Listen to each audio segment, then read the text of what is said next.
matinée de la FDCI sur un sujet, je dirais, de spécialiste, société de construction et copromotion.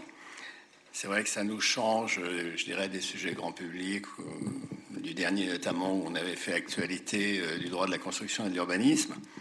Là, on a choisi un sujet assez peu souvent traité, c'est le moins qu'on puisse dire. Et avant de vous dire pourquoi, je voulais juste remercier, parce que j'aurai peut-être pas l'occasion de le faire, tous les intervenants qui ont accepté de se lancer dans cette petite aventure, de remercier la Fédération du bâtiment qui nous accueille comme d'habitude, et puis de remercier M. Aguigui qui a fait beaucoup pour la réussite de cette journée. Alors pourquoi est-ce que finalement ce sujet-là est jamais traité dans les colloques? Alors c'est pas seulement parce que c'est une affaire de spécialistes qui n'attire peut-être pas les foules, c'est aussi parce que c'est un sujet qui paraît, quand on le voit un peu de l'extérieur, comme n'étant pas d'actualité. Finalement, les sociétés de construction, il n'y a rien eu depuis 1971. 71, ça fait quand même plus de 50 ans, sauf quelques évolutions fiscales. La copromotion, il n'y a pas de texte, et puis il n'y a pas non plus de jurisprudence. Or, nous, les juristes, on aime bien disserter sur les nouveautés jurisprudentielles, sur les nouveautés législatives. Et là, finalement, il n'y en a pas. Et là, on pourrait se dire, mais d'ailleurs, pourquoi est-ce qu'il n'y a pas de jurisprudence sur ces questions? Est-ce que c'est bon ou c'est mauvais signe? Eh bien, c'est peut-être neutre, parce qu'on pourrait se dire, s'il n'y a pas de jurisprudence, c'est qu'il n'y a pas de problème. Et effectivement, il n'y a peut-être pas de problème, car ces opérations de copromotion, ces opérations sur les sociétés de construction, c'est des opérations qui vont finalement concerner les promoteurs entre eux, au sens large du terme, qui ne vont pas mettre en jeu les consommateurs. On sait que souvent, le contentieux, c'est professionnel, consommateur. Et là, on est entre professionnels, donc entre gens bien élevés qui peuvent régler, on espère, leurs difficultés entre eux sans recourir nécessairement au contentieux. Et puis, c'est d'autant plus vrai que finalement, quand des promoteurs se mettent ensemble pour réaliser un programme, ils vont tout faire pour le réussir. Et je dirais, c'est une forme de programme commun qui débouche vraiment très rarement sur du contentieux. Mais ce sujet classique, qui ne donne pas lieu à contentieux, à évolution législative, il est quand même renouvelé à plusieurs égards. Moi, je suis frappé, puisque là, on parle d'absence de contentieux et de législation, qu'il y a quand même un secteur de la copromotion où il y a des nouveautés législatives et jurisprudentielles, c'est le droit de l'urbanisme. Alors, quand je dis des nouveautés, c'est relativement ancienne, mais en 2007, quand on a réformé profondément le code de l'urbanisme, quand on a fait sauter l'idée qu'il y avait un terrain, un demandeur, un permis, qu'on a dit qu'il peut y avoir plusieurs demandeurs sur plusieurs terrains qui obtiennent plusieurs permis, ça a quand même changé fondamentalement la face de la réalisation des opérations immobilières. Et lorsque le Conseil d'État, 2 ans après, dans l'arrêt Ville de Grenoble, a admis la possibilité d'avoir plusieurs permis de construire sur une opération immobilière unique, c'est aussi une nouveauté jurisprudentielle qui a quand même remis les choses et ouvert surtout des perspectives considérables. Autre élément, je dirais, d'intérêt nouveau, c'est le développement d'opérations mixtes privées-publiques, dont on parlera, le développement d'opérations entre des promoteurs privés et puis les sociétés HLM. Ça, c'est quand même quelque chose qui ne se voyait pas il y a si longtemps que ça. Et puis, la crise aussi. Et la crise, ça rend toujours plus aiguë la question du partage des risques. Et le partage des risques, peut être un élément de copromotion. Donc, vous voyez que finalement, ce sujet qui paraît un peu poussiéreux, non, il est quand même dans l'actualité. Et pour le traiter, nous allons donc avoir un certain nombre d'exposés ce matin, puis une table ronde. Alors, je ne vais pas prolonger cette toute petite introduction et je vais rentrer dans le vif des sujets des exposés. Vous avez vu, quand vous avez vu le programme, que ces exposés, ils sont là pour éclairer certaines facettes du sujet. Il n'y a aucune prétention de traiter évidemment l'intégralité du sujet, mais de mettre l'accent sur peut-être les questions les plus intéressantes actuellement. Et on va commencer par les sociétés civiles de construction-vente, ce succès absolu de la loi 71, avec la question de l'objet et de la durée. Madame le professeur Gwenaëlle Durand-Pasquier, professeur à l'université de Rennes et of Counsel chez Fidal, et Madame Laurence Greuillet, qui est responsable juridique corporate chez FH Construction. Vous avez la parole pour 25 minutes. Merci. Merci, Monsieur le Président. Alors, quelques mots de remerciement. Merci au Président de la FDCI de nous réunir aujourd'hui, ainsi qu'au directeur de Géridim, Monsieur Aguigui. Merci également à la FFB de nous accueillir à nouveau, qui est ici représentée en tout cas par Madame Béatrice Guénard-Salin, sa directrice juridique. Alors effectivement, nous allons nous intéresser aux sociétés civiles de construction-vente du point de vue de leur objet et du point de vue de leur durée. Alors, la SCCV. La SCCV, c'est une société de projet, c'est une société d'un éphémère. C'est ainsi qu'elle a été effectivement pensée, instaurée, réglementée, et c'est ainsi qu'elle se trouve pratiquée. Ainsi que cela a été dit, cette société a été créée par la loi du 16 juillet 1971 et elle se trouve réglementée du point de vue de ses dispositions de droit spécial par les articles L211 indice 1 et suivants du Code de la construction et de l'habitation. Ce texte, ça va nous intéresser, définit cette société spécifiquement comme la société dont l'objet est de construire un ou plusieurs immeubles en vue de leur vente en totalité ou par fraction. Alors, l'instauration de ce véhicule singulier, semble-t-il, a poursuivi deux grandes lignes d'objectifs, des objectifs rassembleurs, que l'on va retrouver, et des objectifs protecteurs. Un objectif rassembleur, tout d'abord, parce que la SCCV a été véritablement conçue dans le but de regrouper promoteurs et investisseurs autour d'un projet, de sa localisation, de ses caractéristiques particulières, mais également, évidemment, de la qualité des autres participants. Et puis des objectifs protecteurs ensuite à plusieurs titres. Tout d'abord, protecteur des accédants, puisque la SCCV a été imaginée en contrepoint en fait des sociétés de la loi de 1938, les premières sociétés de construction-attribution. La SCCV vend aux accédants qui bénéficient dans le cadre du secteur protégé des dispositions d'ordre public de la VFA secteur protégé, c'était ce qui était recherché. Protecteur ensuite des investisseurs et des garants. Une personne morale est créée effectivement pour un programme qui est financé et garanti. Donc sans passerelle entre une opération qui serait en pleine santé et une opération qui le serait un petit peu moins. Donc la SCCV, c'est un programme, un budget, un business plan, une garantie d'achèvement. Et puis protecteur finalement également des associés et un peu des créanciers, suivant un certain équilibre. Donc d'un côté, son caractère civil dont on va parler, alors qu'il y a des incidences fiscales sur lesquelles nous, on ne reviendra pas directement, on précisera, mais son caractère civil a eu pour objectif d'éviter la lourdeur de la commercialité, du point de vue de la Constitution, puis également du point de vue de la solidarité entre associés, puisque l'article L211 indice 2 précise que les associés sont tenus du passif social sur tous leurs biens à proportion de leurs droits sociaux, donc de manière indéfinie, mais de manière conjointe, avec une division des poursuites. D'un autre côté, les créanciers sont quand même un petit peu favorisés par rapport à une société civile classique, puisque le même article leur permet de poursuivre le paiement des dettes sociales contre un associé après une simple mise en demeure restée infructueuse, donc sans aller jusqu'au bout de la procédure. Et ce véhicule sociétaire, il a rencontré un franc succès.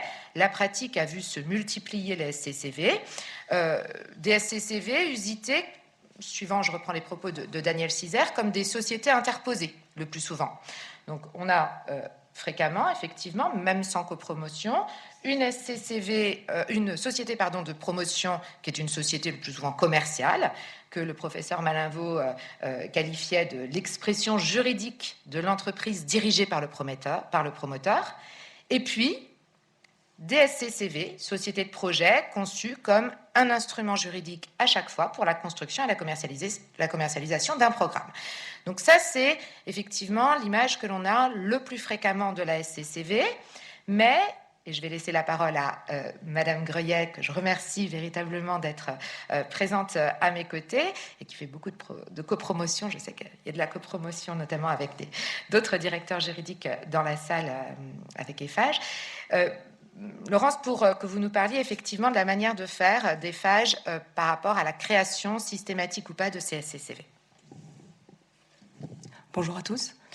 Alors c'est vrai que en général, comme l'a dit Gwenaëlle, nous utilisons une SCCV pour un programme immobilier.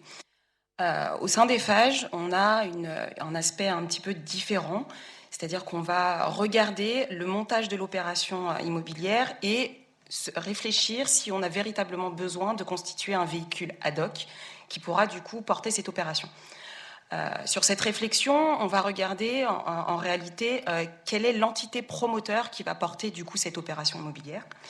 Au niveau des phages, quand il y a justement Eiffage à 100% sur cette opération, on ne va pas créer de véhicule spécialisé. On va plutôt comptablement isoler cette opération au sein de la comptabilité générale des phages à 100%. Et c'est ce système en fait d'isolation qui va permettre de ressortir un véritable bilan d'opération, donc faire ressortir donc les charges, les produits, le chiffre d'affaires, le résultat, la comptabilité fournisseur, la comptabilité client et surtout le besoin de trésorerie de l'opération. Donc il n'y a pas une obligation de créer une société ad hoc si le projet est porté à 100% par Eiffage. A contrario, si nous nous retrouvons avec plusieurs promoteurs, donc là évidemment le système de business unit d'isolation comptable ne pourra pas se faire, donc nous allons créer justement une société ad hoc qui portera ce projet. De manière générale, on utilise des SCCV, puisque c'est vraiment le véhicule qui a été créé par la loi 1971. Mais comme dit par Gwenaëlle, ce véhicule va permettre de mettre en commun les enjeux financiers, mais également les moyens humains, donc par le biais de conventions passées entre la société et bien des fois les associés pour mettre en commun donc du coup ces moyens qui sera, je crois, explicité un petit peu plus par Madame Pellet tout à l'heure. Et donc pour cela, réaliser donc l'opération ensemble et bénéficier également d'un régime fiscal de faveur qui sera un petit peu plus développé par Madame Joly tout à l'heure. Néanmoins, en fonction de l'opération projetée, lorsque le cadre réglementaire très strict des SCCV et notamment le respect de l'objet social qui doit être de nature civile, il arrive que la forme juridique des SCCV ne soit pas adaptée au niveau de l'opération immobilière projetée. Et c'est évidemment le cas quand l'objet social de la société n'entre plus du coup dans le cadre d'une nature civile. Alors, donc, comme on le voit, effectivement, il y existe des pratiques un petit peu différentes. Tel que cela a été signalé en introduction, certaines questions d'actualité interrogent en raison d'une convergence de facteurs sur la possibilité ou la pertinence de retenir ces SCCV, mais également sur la durée de ces SCCV. Alors cette convergence de facteurs, on peut l'identifier autour de 3 grands pôles, nous a-t-il semblé. Un premier pôle qui cumule plusieurs éléments, la raréfaction du foncier, la perspective ZAN, le souhait de partager les risques, cela a été dit, de rassurer les banques, les exigences aussi de multifonctionnalité qui font qu'on va essayer de partager des savoir-faire, encourage les copromotions et comme cela a été indiqué, la copromotion effectivement ne peut pas s'effectuer sous la société mère, donc il y aura création d'un véhicule. Ensuite, le deuxième facteur, ce sont peut-être des facteurs plus extérieurs, les exigences de développement durable, la RE 2020 et son aspect carbone, également certains encouragements fiscaux qui font que certains projets tendent à se développer. Des projets qui ne se portent pas uniquement sur l'édification et la construction de neuf, mais qui vont mixer du neuf, et de la rénovation, ou qui veut se concentrer sur la rénovation. Et puis le développement toujours constant des résidences-services avec ces biens qui sont meublés. Le troisième facteur, c'est sans doute un facteur un peu plus conjoncturel. Depuis quelques mois, effectivement, on tend parfois à réenvisager les projets, à les faire évoluer. Et la question se pose de l'objet de la SCCV avec la revente du foncier, le partage du foncier, voire la location de biens qui ne seraient pas commercialisés. Alors de là, quelques questions en effet, autour de deux interrogations. Ce véhicule peut-il abriter tous les projets et quelle durée pour l'éphémère ? Ces interrogations, on va les aborder au travers de deux courtes parties. La première, c'est la SCCV face à son projet. On va réinterroger le caractère civil, mais pas du point de vue fiscal. Et la seconde, c'est la SCCV face à sa durée. Quid de l'après-livraison? Alors, la SCCV face à son projet. Donc la SCCV, c'est une société qui est définie comme étant civile. Elle est définie comme étant civile, mais pas uniquement. Le texte le précise, c'est une société civile dont l'objet est de construire un ou plusieurs immeubles en vue de leur revente en totalité par fraction. Et ce texte est en fait prolongé, puisque ça a été une modification du Code de commerce, par le point 2 de l'article L110-1 du Code de commerce, qui répute les actes de commerce, et qui précise en point 2 que réputer acte de commerce, en principe, tout achat de biens immeubles aux fins de les revendre, à moins, cela a été précisé suite à un arrêt de la Cour d'appel d'Aix-en-Provence de 69, qui avait justement requalifié en société commerciale une société de construction-vente, à moins que l'acquéreur n'ait agi en vue d'édifier un ou plusieurs bâtiments et de les vendre en bloc ou par locaux. Alors, cette qualification civile, qui est prolongée par, bien sûr, des exigences fiscales, qui seront vues principalement après lors de la table ronde, nous a semblé poser, par rapport à l'actualité, trois types de questions. La première, c'est quid des opérations de bâti équipés de mobilier? Alors, effectivement, nous sommes face à l'émergence de beaucoup d'opérations concernant ce type de bâti équipé de mobilier, notamment sur les résidences services seniors ou encore les résidences universitaires. Et donc, face à cette situation, la SCCV serait susceptible de faire une activité commerciale, puisque l'achat et revente de biens mobiliers serait plus attaché à un acte de commerce, et donc qui pourrait du coup remettre en cause la nature civile de l'objet social de la SCCV. Avec l'allongement des études, la multiplication du nombre d'étudiants, le vieillissement de la population et surtout la volonté d'investir, donc l'émergence et la multiplication de ces types de programmes est arrivée, et nous, promoteurs, nous avons dû nous adapter et trouver des solutions. D'autant plus qu'en général, les investisseurs demandent de plus en plus ces équipements de mobilier au sein de ces logements. Et ce type de fourniture, comme je l'ai dit, nous amène à remettre en cause le caractère de l'objet social, car cette activité est considérée comme un acte de commerce et donc étrangère à l'activité stricto sensu de l'activité de construction et revente immobilière. La SCCV, en conséquence, aurait une activité commerciale et donc du coup deviendrait une société commerciale de fait, soumise par renvoi de l'article 1873 du Code civil au régime des sociétés en participation. Et c'est d'ailleurs la sanction qui a été adoptée par la jurisprudence, et notamment par un arrêt de la Cour de cassation en juillet 2000, donc la jurisprudence Thivet. Donc bien évidemment, les opérations de construction peuvent comporter des objets déjà fabriqués, mais ces derniers doivent respecter certaines conditions. Ils doivent être incorporés à la construction, ils doivent faire partie intégrante ou en constituer du coup le prolongement des travaux, à proprement dit, et dès lors que ces équipements seront considérés comme des compléments nécessaires à ceux des locaux d'habitation. Donc, il existe des seuils de tolérance pour ces équipements. Il y a une double condition. Donc, la double condition, donc la première, c'est de respecter une marge, en tout cas, de moins de 4% du coût de construction en général et, en tout état de cause, moins de 2 440 € pour chaque logement. La deuxième condition, c'est la rétrocession directement à l'acquéreur, qui doit être faite à l'euro, et ce qui doit du coup être un petit peu plus compliqué, puisque nous devons du coup aussi donner tout ce qui est ristourne ou remise qui a été faite au constructeur directement à l'acquéreur.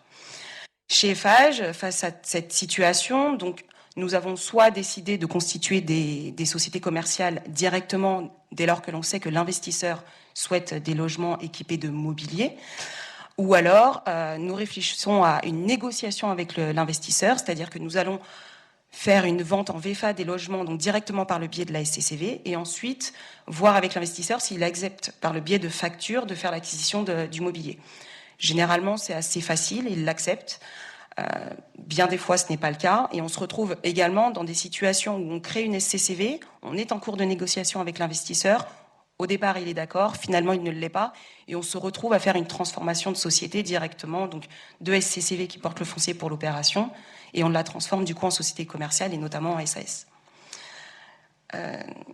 Nous sommes également confrontés, donc là je vais passer au deuxième type d'opération, et notamment dans le cas où les sociétés, donc SCCV, qui portent un foncier pour une opération immobilière, au regard de la conjoncture économique et immobilière que nous vivons aujourd'hui, il y a certaines SCCV qui éprouvent des difficultés donc à vendre tous les immeubles qu'elles ont construits et donc du coup se retrouvent avec du stock immobilier et donc doivent faire face à cette situation. Une des solutions serait de mettre en location ces invendus, donc ce stock immobilier, dans l'attente de leur vente, ou en tout cas dans l'attente de leur commercialisation. De manière générale, l'activité de location a un caractère purement civil, donc rien n'y oppose la SCCV à effectuer du coup cette activité. Cependant, afin de respecter un petit peu le cadre donc, de la SCCV qui est donc construire un immeuble édifié pour ensuite le revendre, cette activité doit être temporaire et il doit s'agir d'une modalité de réalisation de son objet social, donc in fine, c'est-à-dire la revente du stock. Et donc également, elle doit représenter qu'un maximum de 5% du total des ventes effectuées. À défaut, comme je l'ai dit, nous sortirons du cadre de l'article L211 du Code de la construction et de l'habitation. Il se peut également que le projet porté par la SCCV tombe à l'eau, et donc on se retrouverait avec un foncier sur les bras, et donc quid de la cession d'un terrain non bâti par la SCCV. La cession justement de ce terrain initialement acquis en vue de construire n'entraîne pas dans tous les cas la déchéance du caractère civil de l'objet social. En effet, il convient de déterminer ici si l'opération s'écarte ou non de son objet social et dans l'affirmative si elle relève d'une activité immobilière à caractère industriel et commercial. Les juges porteront une attention particulière sur le caractère habituel de cette opération et ici ils tiendront compte du coup des opérations immobilières auxquelles se livreront les associés de la SCCV. Ainsi, la SCCV pourrait perdre son caractère civil si elle revend sans construire un terrain, même s'il s'agit d'une opération unique, dès lors que la SCCV serait détenue à 50% par une société se livrant à une activité de marchand de biens. Donc, dans le cas d'Eiffage, voilà, si on se retrouve dans une SCCV de copromotion et que l'opération tombe à l'eau et qu'on est deux promoteurs marchands de biens, ça va être difficile pour nous de revendre directement du coup le terrain non bâti. On serait obligé de passer par une transformation juridique de la société. Cependant, il est possible au niveau de la SCCV de revendre des parcelles de rectification de limite de propriété ou encore un surplus de terrain non utilisé dès lors que cette activité ne serait qu'accessoire à la réalisation de son objet social et que cette dernière ne pourrait pas être qualifiée de marchand de biens. A contrario, une SCCV qui ne réaliserait que des opérations de lotissement, c'est-à-dire acquérir des terrains dans un but de les viabiliser pour ensuite les diviser et les revendre comme des droits à construire, après la réalisation d'équipements nécessaires de type voirie ou raccordement réseau, et cela, quelle que soit l'importance des travaux d'équipement, cela ne pourra pas être possible par une SCCV puisque cette activité serait assimilable à une activité, un acte de commerce et donc incompatible avec la définition de l'article L211 du Code de construction et de l'habitation. Et alors, le dernier point, nous semble-t-il, d'actualité, il y en aurait eu bien d'autres, mais on ne peut pas être exhaustive, effectivement, c'est la question de savoir si la SCCV, de par son objet, peut abriter une opération qui n'est pas une opération de construction véritablement visant l'édification, mais une opération de rénovation. Alors effectivement, c'est une question d'actualité, parce que pour des raisons, je pense, d'acceptabilité des projets aussi, et pour des raisons de réglementation environnementale 2020, avec son approche carbone, tout ce qu'on démolit pas, ça fait du carbone en moins, on voit se développer assez récemment des programmes qui mixent VEFA et VIR, et des programmes exclusivement en VIR. Se pose alors la question de savoir si effectivement la société de construction-vente peut abriter un programme qui a pour objectif d'acheter, de rénover et de vendre en VIR. Comme on l'a vu, les textes qui figurent toujours sur la diapositive visent bien la construction, alors construction d'un ou plusieurs immeubles, et surtout l'exception qui est faite aux actes de commerce dans le Code de commerce vise bien l'édification de plusieurs bâtiments. Donc la chose est un petit peu complexe. Quand on va lire les commentateurs de la loi de 71, on voit qu'à l'unisson, ils considéraient, alors la VIR n'existait pas nécessairement, les opérations de rénovation étaient moins importantes, mais tous se prononçaient pour considérer que les opérations de restauration, c'était comme ça que ça s'appelait beaucoup à l'époque, n'entraient pas dans l'objet des nouvelles constructions-ventes. Et c'est vrai que quand on regarde aujourd'hui la frontière que le législateur a posée entre la vente d'immeubles à rénover et la VEFA, qui est une frontière claire puisqu'elle renvoie au seuil fiscal de production d'immeubles neufs, eh bien, on voit bien que ça permettrait en tout cas d'avoir un critère. C'est la fameuse ligne de rendre à l'état neuf plus de la majorité des fondations, plus de la majorité des éléments de rigidité hors fondation, plus de la moitié des façades ou plus des 2/3 de 6 postes d'éléments de seconde œuvre. C'est un critère clair et par conséquent, on pourrait imaginer qu'un magistrat effectivement se base sur ce critère pour considérer qu'il y a édification au-delà, mais dans ces cas-là, on est en VEFA rénovation, et qu'il n'y a pas édification en deçà. C'est pour les quelques commentateurs, parce que c'est vrai qu'il y a très peu de choses écrites pour l'instant sur cette question, c'est a priori la position qu'ils prennent. Alors, théoriquement, je la comprends. En pratique, elle est peut-être pas très souhaitable. On pourrait également peut-être songer à l'accessoire, c'est-à-dire si on n'a qu'une petite partie du programme qui est en VIR, de la même manière, je ne parle pas de questions fiscales pour l'instant, de la même manière que le raisonnement qui a été tenu, le CCV pourrait peut-être abriter dans ce cas un programme mixte. Voilà pour les différentes problématiques que peuvent poser actuellement, nous semble-t-il, l'objet des DSCCV hors le plan fiscal. Bon, pour le plus grand nombre des projets, cela reste des programmes neufs et par conséquent, la SCCV constitue un outil qui est largement pratiqué, mais cette fois, la copromotion multiplie les questions effectivement de durée de CSCCV. Et donc, on va rapidement envisager la deuxième partie, la SCCV face à sa durée, l'après-livraison. Alors, la question ici qui se pose, surtout lorsqu'on a un partenaire qui est arrivé autour de table, qui est un autre promoteur, encore plus, c'est la question de savoir combien de temps doit-on effectivement maintenir ces SCCV. Cette question, elle nous a semblé devoir partir sur un état des lieux. Pourquoi est-ce qu'on se pose la question? Et ensuite, quelles sont les solutions? Alors, pourquoi est-ce qu'on se pose la question? Quels sont les enjeux? En réalité, les enjeux, c'est une question de savoir quelle est la responsabilité qui pourra perdurer après dissolution. Donc, pour déterminer ces enjeux, je vous renvoie directement à la diapositive. Il nous a semblé qu'on devait raisonner en 3 étapes. Tout d'abord, quelles sont les causes de responsabilité de la SCCV en tant que vendeur après livraison? Il y a des causes de responsabilité qui ne nous semblent pas poser de problème puisqu'ils sont soumis à des délais de prescription ou de forclusion très courts, garantie contre les vices et défauts de conformité apparents, biennale, isolation phonique. Et puis celles qui effectivement peuvent poser question, ce sont des durées décennales, donc désordre matériel, dommages immatériels consécutifs à un désordre décennal, désordre intermédiaire, cause de responsabilité sans désordre, non-respect d'un DTU par exemple, et puis pourquoi pas garantie d'éviction en droit commun de la vente. Voilà. Une fois qu'on a posé ça, se poser la question, est-ce que si la SCCV a disparu, les associés pourraient être recherchés en responsabilité et de quelle manière? Alors là, nous avons des textes qui prévoient effectivement que les associés sont tenus aux dettes sociales. De quelle manière? De 2 manières. Soit effectivement, ils peuvent être poursuivis après mise en demeure restée infructueuse de la société, on l'a vu. Soit on est dans le cadre des garanties des constructeurs, et là le texte nous dit, eh bien, ils peuvent être poursuivis après mise en demeure restée infructueuse, si le vice n'est pas réparé, ou après simple mise en demeure de la SCCV ou de l'assurance, s'il n'y a pas eu d'indemnisation. Voilà. Et, petite spécificité pour les SCCV, les associés sont tenus, même pour les créances qui n'étaient pas exigibles, au moment où ils sont sortis de la société. Donc ceci nous semble devoir s'appliquer en cas de dissolution de la société. C'est une spécificité de la SCCV par rapport aux autres sociétés civiles.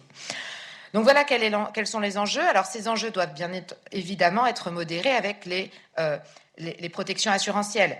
La dommage ouvrage va couvrir un grand nombre de cas, mais attention, il reste les immatériels, il reste les désordres intermédiaires, il reste la responsabilité contractuelle, ou en tout cas les immatériels dans la mesure où je n'ai pas une assurance effectivement facultative qui les a complètement couverts. On a toujours des seuils dans ces cas-là. Et donc la question se pose, et on va terminer sur ce point, de savoir ce que l'on peut faire d'un point de vue, on va dire, technique et puis d'un point de vue pratique.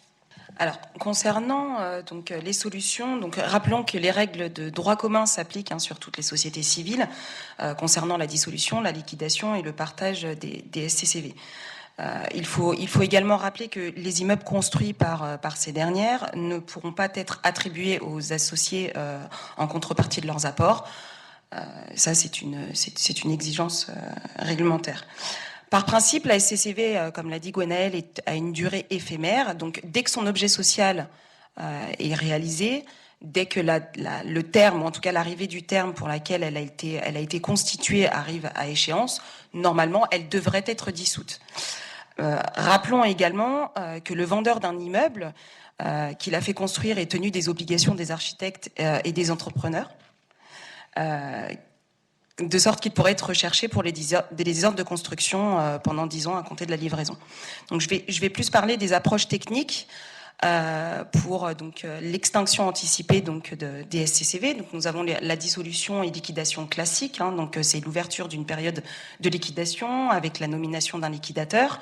Liquidateur qui sera chargé d'édifier ou en tout cas l'actif, le passif et ensuite faire le partage au niveau du boni ou l'éventuel mali de liquidation entre les associés.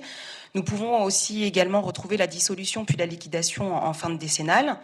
Nous avons aussi la mise en sommeil. Donc la mise en sommeil de la société, c'est l'arrêt temporaire de l'activité, en tout cas la cessation de l'activité temporaire. Mais il y a une durée limitée à cette mise en sommeil, c'est-à-dire 2 ans. Donc du coup, cette extinction, en tout cas des CCV, n'est pas forcément adaptée, à ce véhicule, en tout cas pour tout ce qui est construction-vente. Et ensuite, en dernier lieu, donc la transmission universelle de patrimoine, donc c'est-à-dire procéder à une cession des titres des êtres associés à un seul associé qui deviendra associé unique et qui se chargera du coup d'absorber en tout cas cette SCCV au sein de son patrimoine propre. Au niveau de l'habitude des promoteurs, et là j'axerai un petit peu plus mes propos sur Eiffage, de manière générale, nous faisons donc des dissolutions et liquidations avec les autres partenaires au bout de 10 ans. Voilà. Donc ça, c'est obligatoire pour nous. Nous attendons la fin de la décennale et surtout l'absence de contentieux et également l'absence de stock immobilier. Nous avons d'autres solutions qui peuvent arriver. Et là, c'est vraiment uniquement la TUP. Et nous nous attachons à le faire uniquement dans le cadre de sociétés de projets qui seront portés directement à 100% par Eiffage. Donc ça arrive incessamment chez nous, puisque nous avons d'anciennes sociétés qui avaient été créées, qui avaient beaucoup de contentieux et qui sont encore dans notre portefeuille et que nous devons faire disparaître suite à l'arrêt de ces contentieux et qui étaient portés à 100% par Eiffage, puisque avant c'était que des SCI ou des petites SCCV, c'était 100% Eiffage. Donc voilà, la TUP permet en tout cas une belle approche de fin d'opération, d'autant plus qu'il y a un aspect d'allègement au niveau de la comptabilité et au niveau du juridique, puisque dans un aspect comptable, vous avez tout l'actif et tout le passif, en tout cas tout le patrimoine de la société qui est directement inséré chez l'associé unique. Et au niveau du juridique, je pense que ça plaira à tous les juristes. Le fait de ne pas faire d'approbation des comptes tous les ans, c'est quand même appréciable. Voilà. Merci à tous, en tout cas. Merci.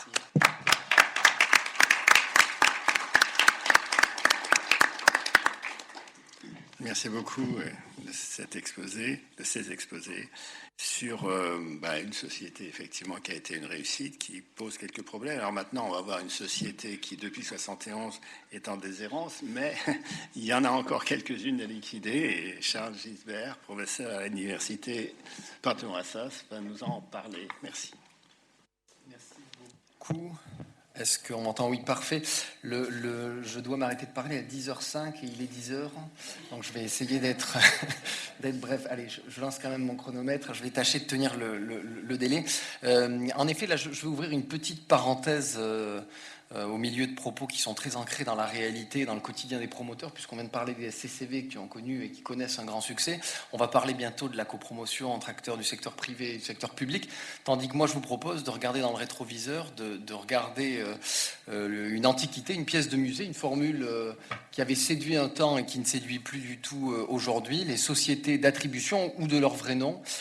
C'est comme ça que le législateur les appelle, les sociétés constituées en vue de l'attribution d'immeubles aux associés par fraction divise. Un mot sur leur histoire tragique, dotée pour la première fois d'un statut par la loi du 28 juin 38. Il y en avait avant cette loi, c'est la pratique qui a inventé ces sociétés, mais en 1938, voilà qu'on les flanque d'un statut, on les dote d'un statut, remplacé bientôt par la loi du 16 juillet 71, elle-même modifiée par une loi de 72.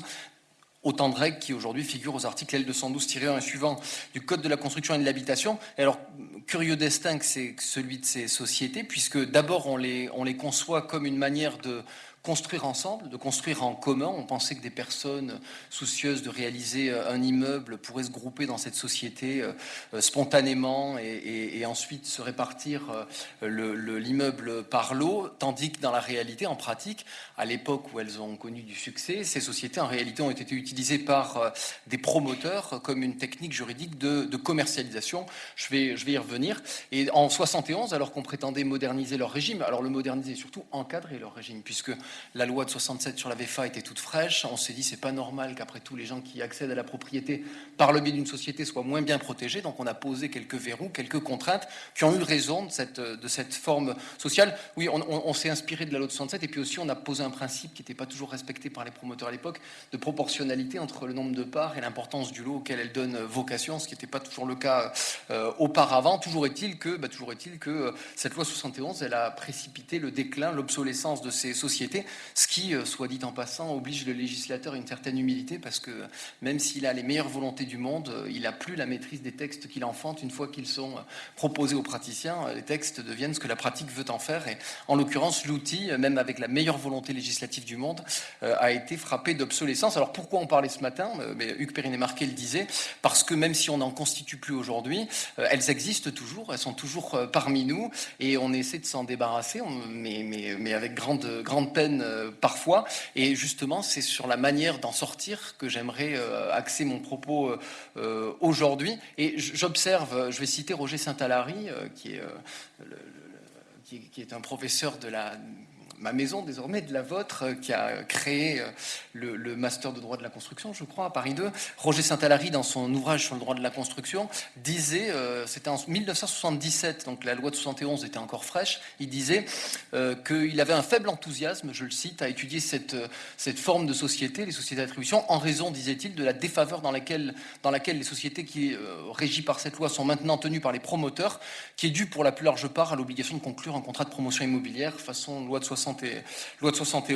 Mais il ajoutait, je suis obligé de les étudier car elles sont nombreuses, disait-il. Les sociétés qui, s'étant constituées sous l'empire même de la loi de 38, n'ont pas encore été dissoutes, vivent maintenant sous le nouveau régime et devront en suivre les règles. Bref, il disait, on peut pas faire l'impasse, sur cette forme-là, puisque on en croise encore et il faut savoir comment on en sort. Et 50 ans après qu'il ait écrit ces lignes, je crois qu'on est confronté exactement à la même difficulté. Alors, avant de parler de la manière dont on en sort, des principales difficultés et peut-être des solutions que je vais ébaucher, un mot sur le principe de fonctionnement de ces sociétés, je vais le faire en 2 minutes. Comment fonctionnent-elles, puisque c'est à l'aune de leur principe de fonctionnement qu'on comprend comment l'on en sort. D'abord, ces sociétés d'attribution sont des sociétés, c'est le point de départ, et d'ailleurs c'est pas une société qui serait distincte de celle que l'on connaît en droit commun des sociétés. La loi est claire, l'article L212-1 nous dit que les sociétés ayant pour objet la construction ou l'acquisition d'immeubles en vue de la division par fraction destinées à être attribuées aux associés, les sociétés dont je parle ici, donc, peuvent être valablement constituées sous les différentes formes prévues par la loi. Donc, en fait, c'est le plus souvent des SCI, mais ça peut même être des sociétés commerciales. On sait qu'une société commerciale peut avoir une activité civile. Donc, ça peut être toutes sortes de sociétés, le plus souvent une société civile, et on vient ajouter aux règles applicables à la société qu'on aurait choisie, une deuxième couche qui est celle des articles L212-1, le régime des sociétés d'attribution. Et alors cette deuxième couche qu'on leur ajoute, quelle est la particularité qui la caractérise?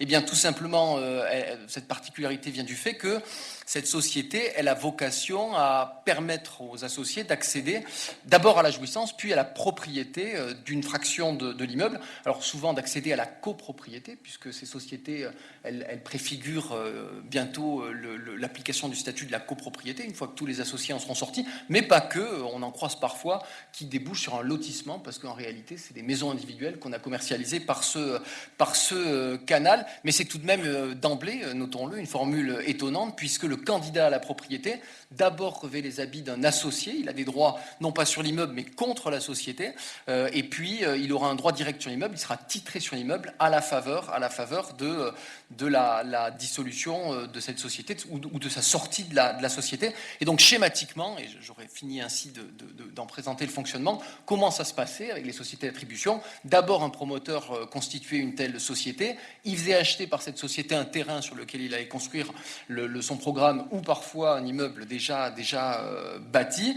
Parallèlement, il allait céder des groupes de parts de cette société à des candidats à la propriété. Chacun achète un groupe de parts qui donne vocation à un lot dans l'immeuble ou dans l'ensemble immobilier. Pendant la phase de construction, si cette société avait vocation à construire, on pouvait faire de premiers appels de fonds auprès des associés, justement pour financer la construction. Puis, deuxième phase, une fois l'immeuble achevé, l'immeuble était dans l'actif de la société, l'immeuble était approprié par la société, mais il était attribué en jouissance aux associés, grâce à leur part sociale, une jouissance privative, chacun avait le droit d'utiliser son lot, mais sans avoir de droit réel sur son lot. Alors il y a des débats à perte de vue qui ont fait les délices de la doctrine de l'époque. Qu'est-ce que c'est que ce droit de jouissance? Est-ce que c'est un droit réel, un droit personnel, un droit sui generis? Je passe. Et puis dans cette deuxième phase, l'immeuble existe, il est dans le patrimoine de la société, chaque associé jouit de son lot, mais sans être propriétaire encore de son lot. On peut faire des appels de fonds, mais cette fois-ci, c'est plus des appels de fonds pour financer la construction de l'immeuble, c'est des appels de fonds parce que il faut bien payer les charges liées à cet immeuble. Et puis, voilà la dernière phase, celle qui nous intéresse ce matin. La société n'a pas vocation à la perpétuité, il faut en sortir. La société d'attribution, comme son nom l'indique, elle a vocation à attribuer la jouissance d'abord, puis la propriété de l'immeuble ensuite. Et donc, il fallait en finir. Dans le meilleur des mondes. Le problème, c'est que cette dernière phase par laquelle on en finit, elle n'est pas automatique. Alors, je pense que les sociétés d'attribution auraient très bien marché si on avait écrit dans la loi que on passait à un statut de propriétaire automatiquement. C'est-à-dire sans avoir à accomplir la moindre démarche. Il aurait fallu prévoir l'autodestruction, la mort subite de ces sociétés et une procédure de titrement automatique des associés sur leur lot. Bon, c'est à réfléchir, mais en tout cas, c'est pas comme ça que ça fonctionne. Il faut faire des démarches. On va le voir, soit un partage global, soit des retraits individuels, pour qu'à la société propriétaire de l'immeuble succèdent des copropriétaires, chacun titulaire de leur lot, ou des colotis, chacun propriétaire de leur lot. Et alors, comme il faut faire ces démarches et qu'on ne les fait pas, qu'est-ce qu'on constate aujourd'hui? On constate aujourd'hui qu'on rencontre des sociétés d'attribution constituées il y a très longtemps, que ces sociétés, quand on regarde leur statut, elles étaient constituées pour une durée déterminée, 10 ans, 20 ans, 30 ans, tout dépend des hypothèses, que le délai, évidemment, aujourd'hui est expiré, ce qui fait que ces sociétés sont dissoutes aujourd'hui, par arrivée du terme. Les sociétés sont dissoutes, mais, et là il faut ouvrir le Code civil, l'article 1844-8 du Code civil nous dit qu'une société dissoute conserve la personnalité morale pour les besoins de la liquidation. Et donc voilà une société souvent moribonde, une société à l'abandon, une société qui ne fonctionne plus, mais qui conserve la personnalité juridique et qui conserve la propriété de l'immeuble. Alors, parfois, certains associés sont sortis, les plus diligents sont sortis, ont provoqué leur retrait, mais d'autres n'auront rien fait. Et aujourd'hui, quand on en parle avec des notaires, vous ouvrez parfois des successions, on regarde l'actif successoral et on trouve dans l'actif successoral des parts de sociétés d'attribution qui ont été fondées il y a 50 ans, 60 ans, 70 ans, et les héritiers se demandent mais qu'est-ce qu'ils peuvent en faire de ces parts-là? Ils vont difficilement pouvoir les vendre, ils vont essayer de récupérer la propriété de leur lot, mais ça, on va voir que c'est pas simple du tout. Et voilà mon sujet, comment on sort de ces sociétés maintenant qu'on a planté le décor. Alors, avant d'aborder les deux difficultés concrètes qui se présentent, il y a peut-être des préalables ou un préalable. Alors, il est de bonne méthode, me semble-t-il, de se poser une première question, une question préalable, c'est quelle est la règle qu'on va appliquer à la liquidation de la société face à laquelle on se trouve. Alors, il y a deux remarques à faire ici. D'abord, mais ça c'est la loi de 71 qui a créé ces distinctions, et un décret de 75 qui lui a suivi, il faut regarder la date de constitution de la société, puisque de deux choses l'une, soit la société a été constituée après l'entrée en vigueur de la loi de 1971, c'est-à-dire après le 31 décembre 72, et alors on applique les règles que nous connaissons tous, les règles issues de cette loi, celles qui sont codifiées aujourd'hui. Ou bien, deuxième hypothèse, la société a été constituée avant l'entrée en vigueur de la loi de 1971, et là depuis un décret de 75, la loi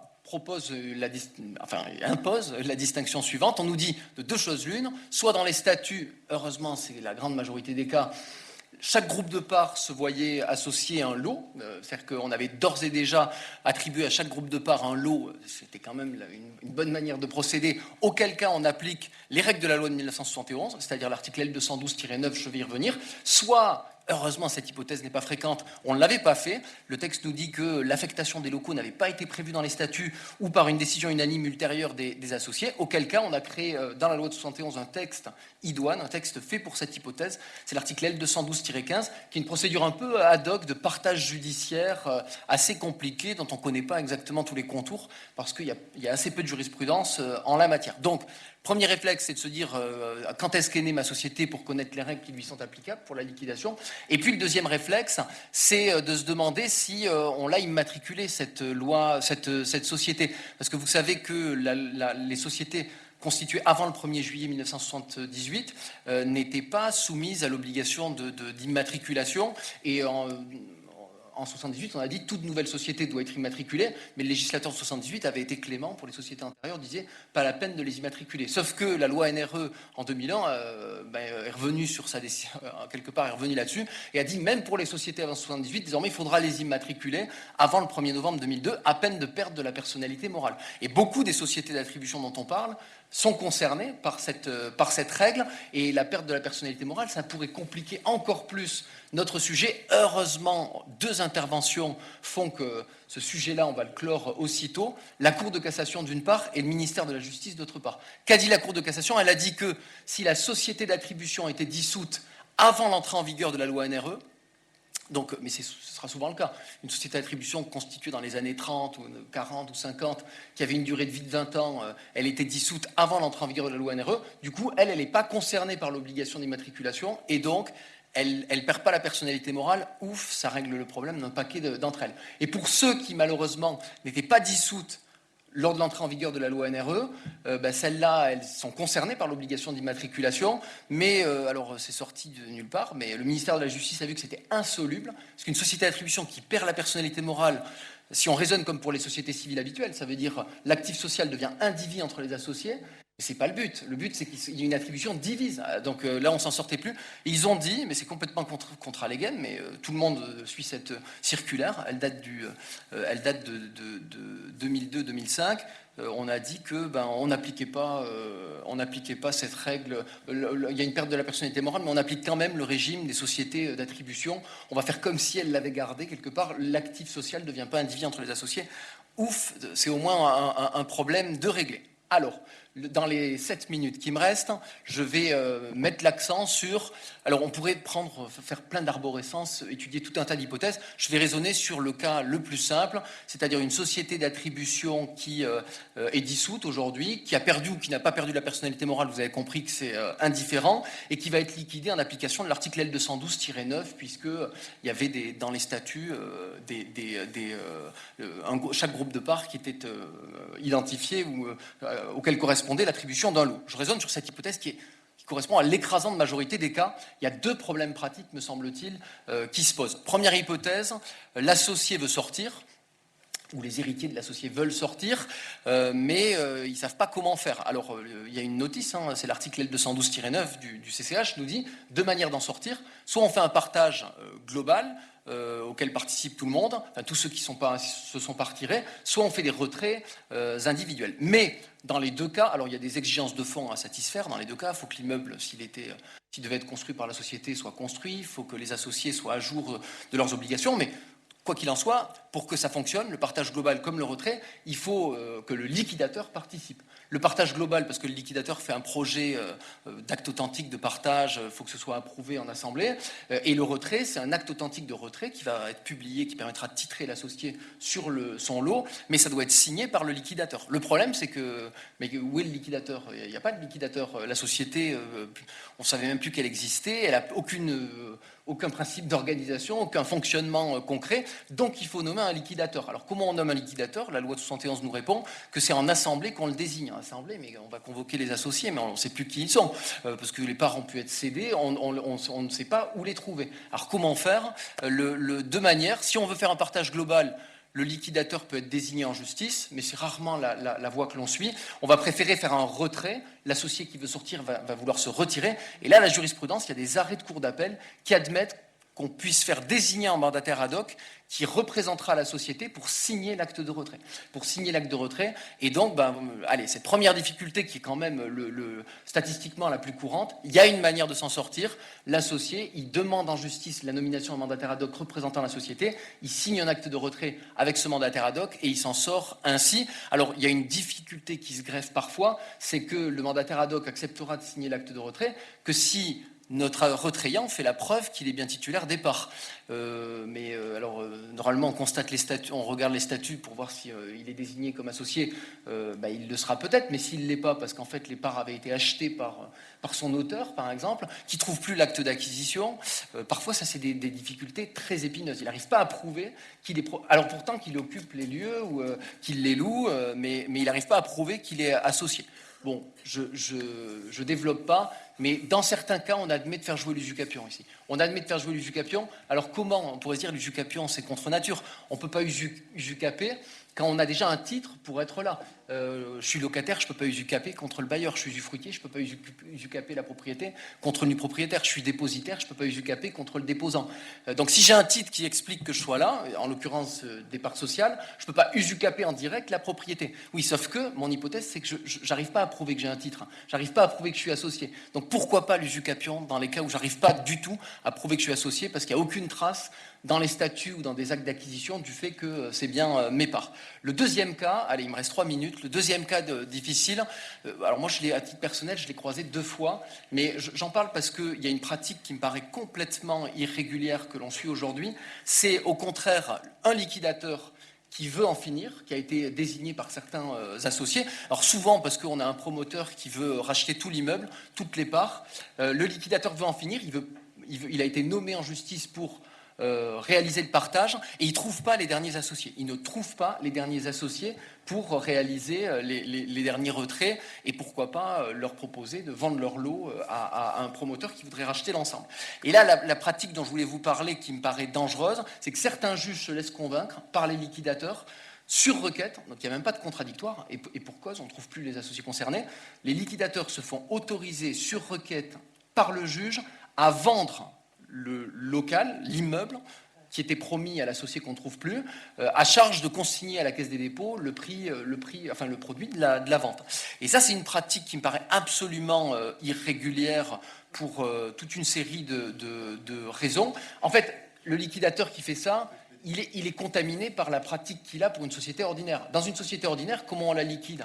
On vend les actifs, on apure le passif et puis on répartit le boni. Mais la liquidation d'une société d'attribution, ça ne se passe pas comme ça. On n'a pas le droit de vendre les actifs de la société d'attribution. Une société d'attribution, elle ne peut pas vendre l'immeuble. Ce n'est pas dans son objet social. Donc l'acte est nul. L'acte est absolument incompatible avec son objet. Et d'ailleurs, Pierre Vallée, qui est le champion des sociétés de construction, qui a écrit un livre très précieux sur le sujet, nous dit, dans les sociétés d'attribution, il ne peut pas y avoir réalisation de l'actif qui par principe ne peut qu'être réparti entre les associés conformément aux stipulations des statuts. Donc ça, c'est vraiment le problème très, très épineux. Comment sort-on de cette difficulté? Moi, j'ai deux voies à proposer. Il y a d'abord un texte qui nous est offert par la loi de 71, c'est l'article L212-4, qui nous dit que quand un associé est défaillant au sens, il ne paye pas les appels de fonds, il n'honore pas les appels de fonds, un associé qu'on ne trouve plus, il a de bonnes chances d'être défaillant, parce qu'à mon avis, il ne paye plus les charges. Bon, ben là, il y a une procédure combinatoire qui consiste à... alors, d'abord, le privé de la jouissance et de l'attribution en propriété, ça, c'est la mesure un peu temporaire, mais surtout, ça peut se solder par la mise en vente publique des droits sociaux, pas de l'immeuble auquel il avait droit, la vente forcée des droits sociaux de l'associé défaillant. Il y a toute une procédure à respecter, sommation de l'associé resté sans effet, autorisation de la vente publique par l'Assemblée générale, etc., etc. Donc, il y a une première manière de s'en sortir. Si l'associé n'est pas défaillant, ce qui m'étonne, mais si l'associé est à jour de ses charges ou s'il n'y a plus de charges parce qu'au fond, l'immeuble est à l'abandon, comme c'était le cas dans un des deux dossiers que j'ai en tête, où vraiment c'est un immeuble dont plus personne ne s'occupe, qui est squatté, etc., il y a une manière de s'en sortir, me semble-t-il, qui est plus audacieuse, c'est de se dire, mais au fond, le liquidateur, il doit clôturer la liquidation par un partage, mais le partage, ouvrons le code civil. Pourquoi on ne raisonnerait pas par analogie avec le partage, le droit du partage dans le code civil? Et dans le droit du partage dans le code civil, on vous dit que quand vous ne trouvez pas un co-indivisaire pour procéder au partage, que ce soit un partage amiable ou un partage judiciaire, vous pouvez faire désigner en justice un représentant de l'indivisaire, pas pour vendre à sa place le lot qui lui revient, pour l'allotir en nature de ce qui lui revient, il en fera ce qu'il voudra, et pour enfin en sortir pour réaliser le partage. Donc j'ai l'impression qu'en désespoir de cause, il y a quand même une solution, c'est de solliciter les règles du partage du code civil. Voilà, pardon pour cette parenthèse dans une journée très ancrée dans l'actualité, et les 20 minutes sont écoulées. Merci beaucoup. Merci beaucoup.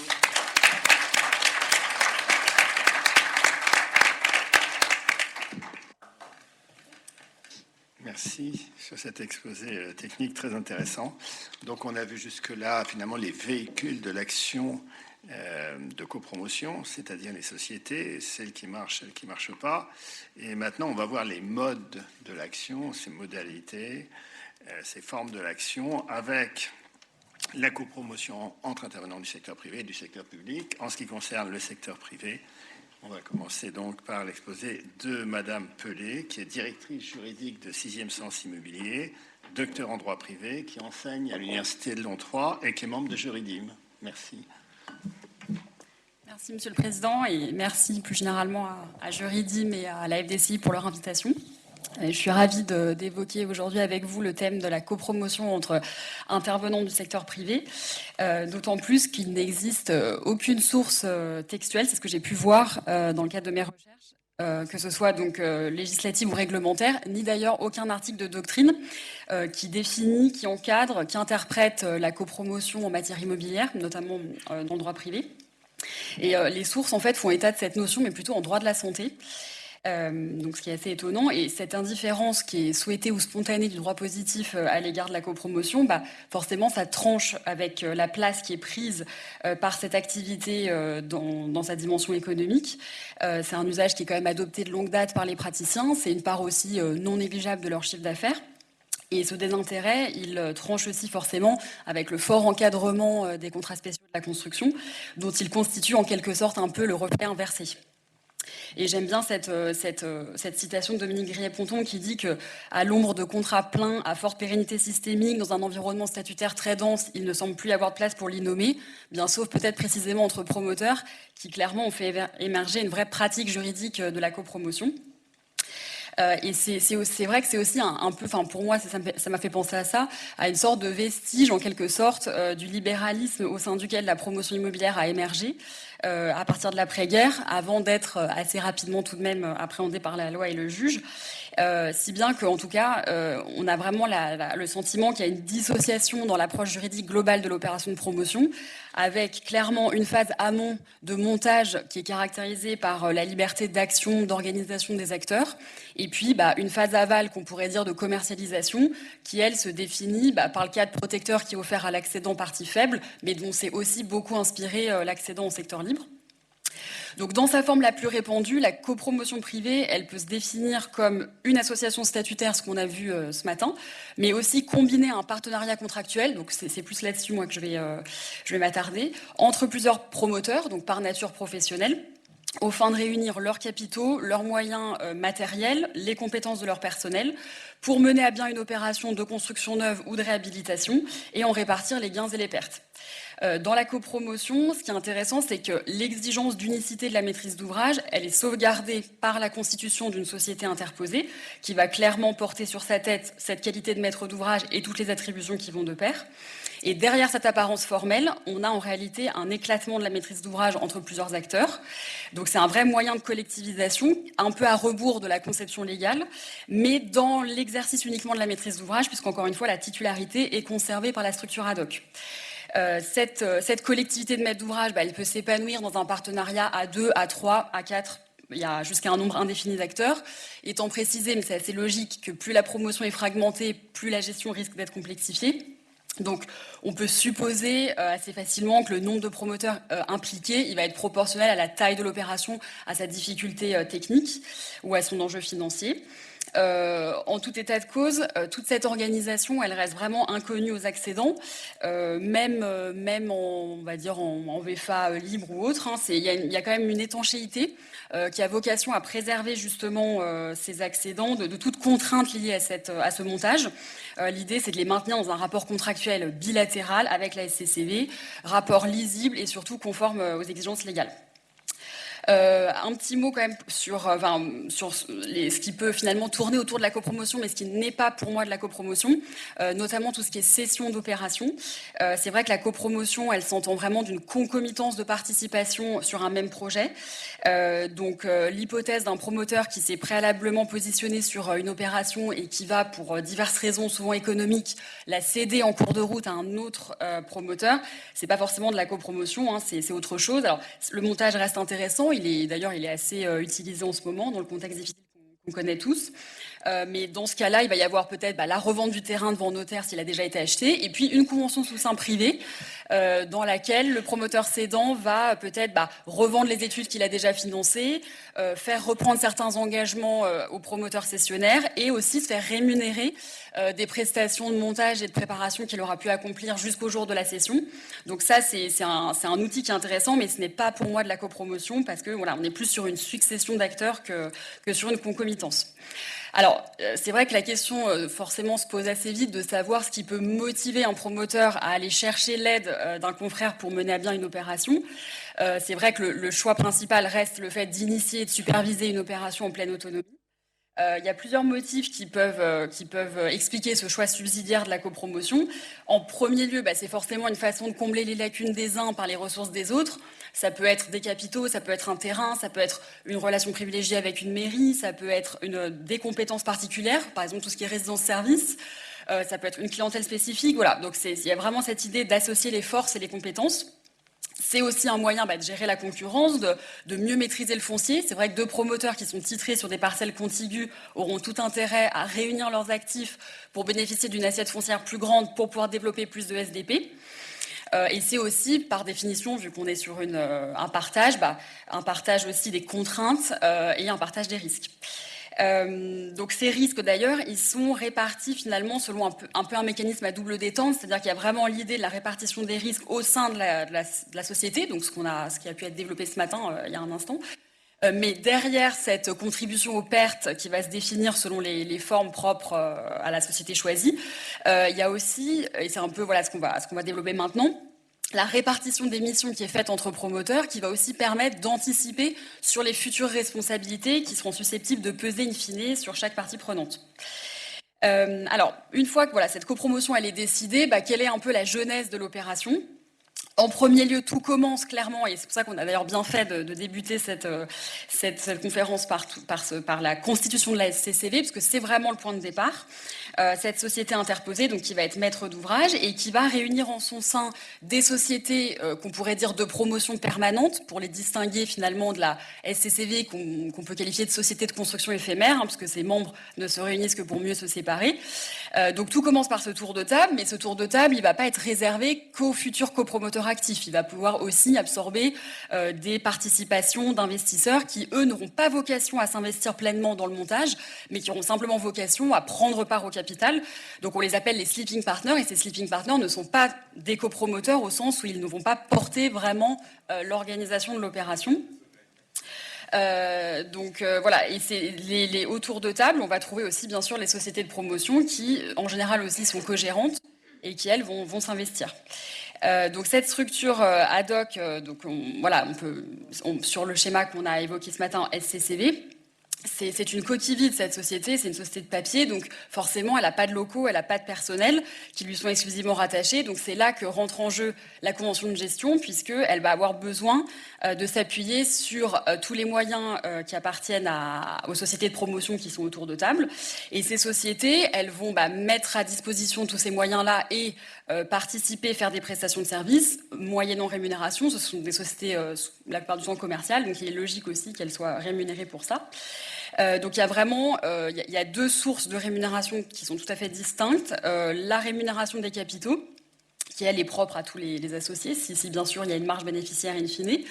Et puis effectivement les honoraires qui vont être versés aux copromoteurs actifs. Donc pour la société maître d'ouvrage, ce sont pour elle des charges d'exploitation. C'est au débit que ces honoraires sont portés pour elle.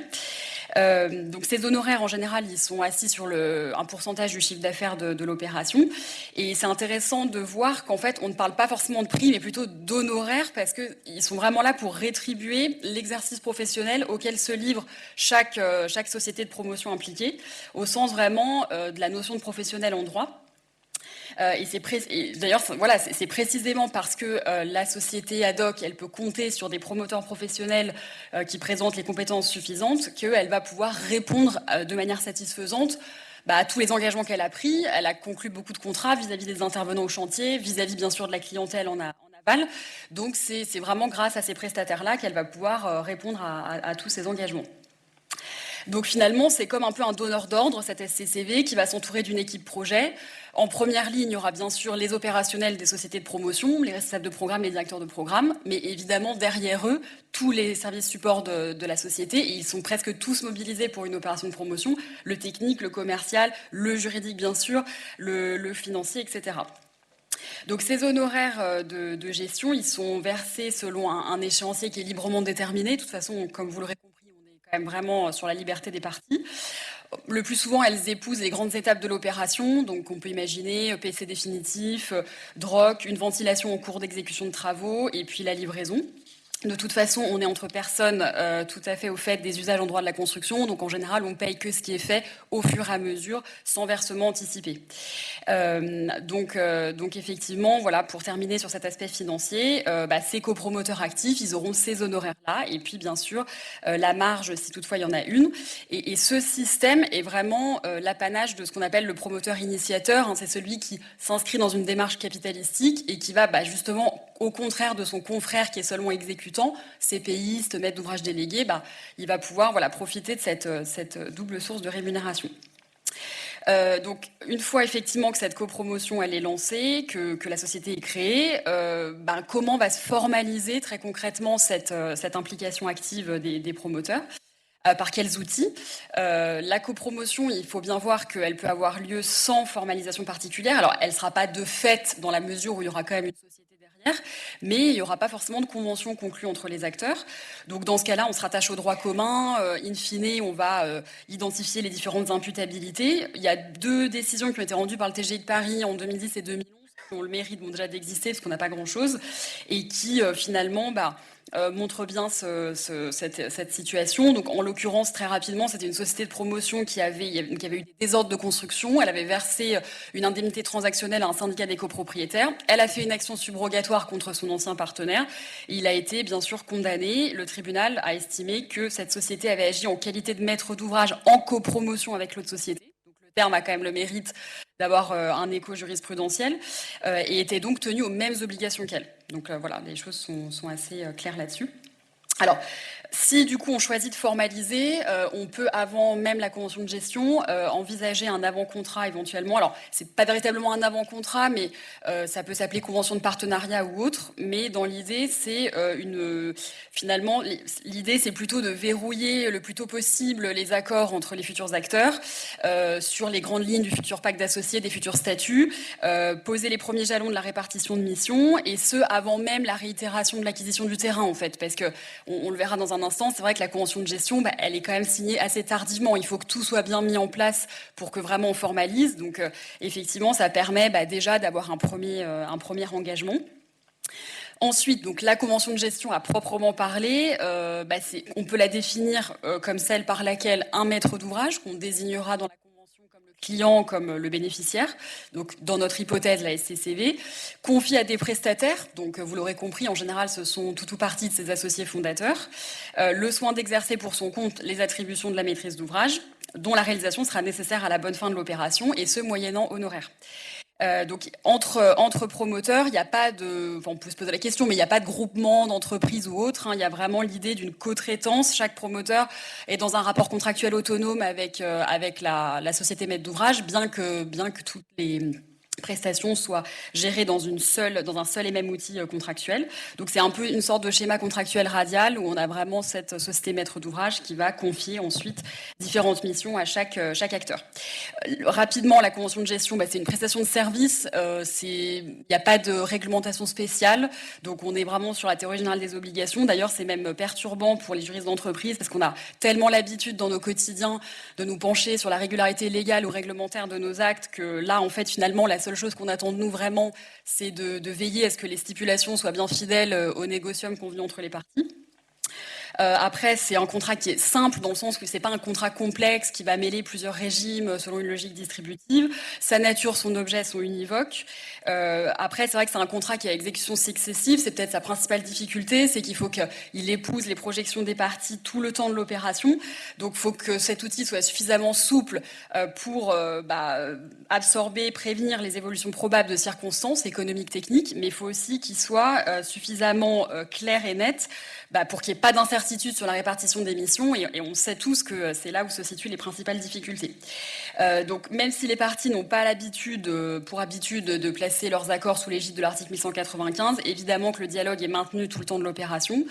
De ce que je peux observer, pour ma part, tout n'est pas formalisé par voie d'avenant. Le dialogue est aussi maintenu par des accords verbaux. En fait, on est aussi entre confrères, donc il y a beaucoup de choses qui passent aussi par des mises en œuvre, on va dire, factuelles sans formalisation juridique. Et juste pour terminer sur la forme de cette convention, c'est vrai que quand on voit tout ça, on se pose quand même la question de savoir si on peut pas rattacher cette convention à un modèle déjà connu. Donc voilà, pourquoi pas AMO, pourquoi pas MOD. C'est vrai que si on doit choisir, moi j'aurais plutôt une préférence pour l'AMO dans la mesure où c'est un contrat d'entreprise. Alors juste pourquoi MO-MOD? Parce que c'est vrai que ce sont deux contrats qui sont consensuels non réglementés et dont l'objet est précisément de répondre aux besoins d'un maître d'ouvrage qui est dépourvu de compétences suffisantes pour mener à bien son opération, mais qui pour autant conserve la maîtrise d'ouvrage et le risque économique. Donc à l'inverse d'autres contrats spéciaux, c'est vrai que ce sont des contrats assez libéraux qui pourraient convenir ici à la copromotion. Donc comme je vous le disais, plutôt une préférence pour l'AMO, puisque c'est un contrat d'entreprise, donc en dehors du louage d'ouvrages immobiliers, on se retrouve sur la prestation de services de droit commun. Il y a aussi ce côté très variable dans les missions qui sont dévolues. Ça peut être un AMO très ponctuel comme management de projet global. Et voilà, la seule chose qui pourrait peut-être différer, c'est que l'AMO est tenu à une obligation de résultat en général en tant que locataire d'ouvrage immobilier, ce qui est plutôt pas le cas des copromoteurs. Après, c'est très variable. Je pense qu'il y a autant de copromotion que de retour d'expérience, mais c'est vrai que c'est pas forcément l'usage. La seule limite, si on fait un rattachement formel à l'AMO, c'est de veiller à ce que les missions confiées ne confinent pas de la maîtrise d'œuvre, d'exécution ou autre, parce qu'à ce moment-là, on tomberait dans les garanties légales. Mais là, vis-à-vis de la société maître d'ouvrage, qui aurait pas de sens. Mais cette limite, elle est déjà connue, évidemment, des promoteurs, donc en général, il n'y a pas de difficulté. La maîtrise d'ouvrage déléguée, je pense qu'elle doit être écartée, déjà parce que c'est un mandat. Les délégations de pouvoir, elles sont plutôt gérées dans ce système-là au sein des statuts. Et qui dit mandat dit acte matériel seulement à titre accessoire, ce qui ne convient pas du tout aux copromoteurs. Donc pour ces raisons-là, voilà, s'il devait y avoir une qualification, ce serait plutôt celle d'AMO, mais après l'impact n'est pas forcément déterminant. C'est juste le fait de rattacher un contrat sui generis à une catégorie déjà connue, mais qui reste innommée, parce que de toute façon, il n'y a pas de réglementation spécifique. Voilà, donc c'est plus pour retrouver finalement des repères.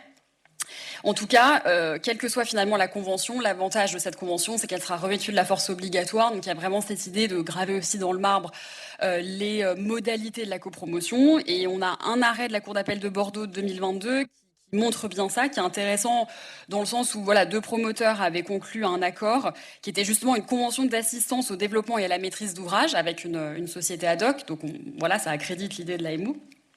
Et finalement, il y a un des 2 promoteurs a développé tout seul l'opération, en tout cas à finaliser la constitution de la SCCV tout seul, réitérer l'acquisition du terrain, commercialiser seul l'opération. Donc forcément, l'autre promoteur est conduit, il a assigné en responsabilité pour manquement à son engagement contractuel. Il a eu gain de cause. Il a obtenu une indemnisation pour perte de chance de participer au bénéfice de l'opération immobilière. Et justement, la Cour, elle s'est appuyée bien sûr sur cette convention, mais aussi sur tout son commencement d'exécution à travers un faisceau d'indices, le fait que le promoteur figurait sur les plans, qu'il avait pu rencontrer le maire, qu'il avait pu prendre des rendez-vous avec le notaire. Donc tout ça a été pris en compte pour identifier aussi son implication dès le départ dans l'opération. On a un autre arrêt de 2015 de la Cour de cassation, mais je ne vais pas forcément prendre le temps pour ça, mais qui illustre cette idée de force obligatoire de la convention. Un mot pour terminer sur l'objet, si on pousse la focale. C'est quoi l'objet in fine de cette convention de gestion? C'est la répartition des missions. Parce qu'on l'a vu, encore une fois, la rémunération, ça prend une ligne, c'est un pourcentage du chiffre d'affaires, mais en contrepartie de quoi? Et c'est vraiment ça l'enjeu. Alors déjà, moi, c'est toujours intéressant de lire ces conventions de gestion parce que je trouve que c'est le témoin privilégié quand même de ce que sont vraiment, in fine, les attributions du promoteur. Elles sont quand même plus intéressantes que les pouvoirs de maître de l'ouvrage qui sont très limitativement énumérés dans les dispositions des différents contrats de construction. Donc là, ça vient nourrir la notion de promoteur, qui est une définition fonction, qui est vraiment assise sur l'exercice d'attribution. Donc rien que pour ça, c'est vraiment intéressant d'en prendre connaissance. D'ailleurs, c'est aussi parce qu'il faut une connaissance assez intime de la promotion que ces conventions, c'est plutôt l'apanage des services juridiques en interne. Après, ça dépend aussi des retours d'expérience, mais c'est assez rare qu'on fasse appel à des conseils en fait là-dessus. C'est vraiment notre cœur de métier. Peut-être à l'inverse des statuts de la SCCV ou des pactes d'associés qui seront peut-être plus facilement confiés à des avocats en droit des sociétés. En tout cas, ces missions, elles couvrent tout le spectre tout simplement de l'opération. Donc ça va de la prospection foncière, étant précisé que la convention de gestion peut aussi être une façon de rémunérer un apport d'affaires. Ça va aussi donc jusqu'à la fin du SAV, notamment dans une VFA, mais même une VFA libre. L'idée, d'aller jusqu'à la première année après livraison pour couvrir vraiment tout le parachèvement. C'est vrai que pour le reste, il y a bien sûr cet engagement jusqu'à l'échéance décennale, mais la phase post-réception, elle est moins sollicitante, moins active pour la SCCV, qui déjà a épuisé sa fonction de maître d'ouvrage, parce que la qualité, en quelque sorte, elle est restituer aux accédants qui sont propriétaires, qui sont créanciers des garanties. Et c'est vrai qu'à part répondre d'éventuelles mises en cause au titre de désordre de construction, il y a elle est moins sollicitée. En tout cas, je ne vais pas tout développer les missions, on les connaît, je pense, tous assez bien ici. On peut juste dire que c'est tout le soin principal de l'affaire, selon l'expression consacrée en jurisprudence, et qu'on peut répartir avec le montage et le suivi de l'opération. Bien sûr, le montage, c'est le moment où toutes les compétences et l'expertise des promoteurs seront particulièrement mobilisées, parce que ça va être, avant l'ouverture du chantier, le fait de réunir toutes les conditions nécessaires à l'opération, et tout ce qui est faisabilité, etc. Et d'ailleurs, c'est ce que je vous disais, en général, toute cette phase-là, finalement, les promoteurs investis dans le montage s'avancent, c'est-à-dire gèrent effectivement les dépôts d'autorisation, les acquisitions de terrain, la faisabilité du programme, la définition du projet, sans qu'il y ait de convention de gestion, parce que évidemment, la société, on la constitue quand on est sûr de réitérer l'acquisition du terrain et qu'on la fait se substituer au bénéficiaire initial. Donc, en général, il y a une rétroactivité des effets et de la rémunération, bien sûr, au moment où effectivement c'est conclu. Donc encore une fois, je développe pas les missions. Peut-être juste un dernier mot sur les difficultés, les enjeux dans la rédaction et les difficultés de mise en œuvre. C'est vrai que c'est toujours un peu un casse-tête pour les rédacteurs de savoir si on doit beaucoup détailler. Je pense que vous l'avez tous vu, il y a des conventions de gestion où ce sont des tableaux avec des croix, puis il y a des conventions qui sont beaucoup plus développé. Donc, quelle rédaction choisir? C'est vrai que l'avantage de ne mettre que les lignes force sans détail, bah, ça permet d'avoir une répartition tranchée, le technique à l'un, le juridique, l'économique à l'autre, enfin le financier à l'autre. Ça peut être intéressant. Mais de toute façon, ce qu'on peut voir quand même avec un peu de recul, c'est qu'on aura beau bien détailler de manière très nette les missions, il y a quand même toujours cette volonté, parce qu'il y a des enjeux importants forcément, d'aller faire des vérifications permanentes, de rester quand même en maîtrise sur les sujets qui nous ont pas été confiés. Donc on peut déjà commencer à pallier cette difficulté avec le statut d'observateur aux côtés du statut de décisionnaire. On peut mettre en place un comité stratégique ou opérationnel, en plus des organes statutaires qui auront vocation à faire leur propre réunion. Voilà, mais c'est vrai que c'est toujours difficile. Et puis la copromotion, il y a forcément aussi une dimension. Il y a une pluralité aussi d'acteurs et tous les acteurs sont différents bien sûr en fonction de la taille, des moyens.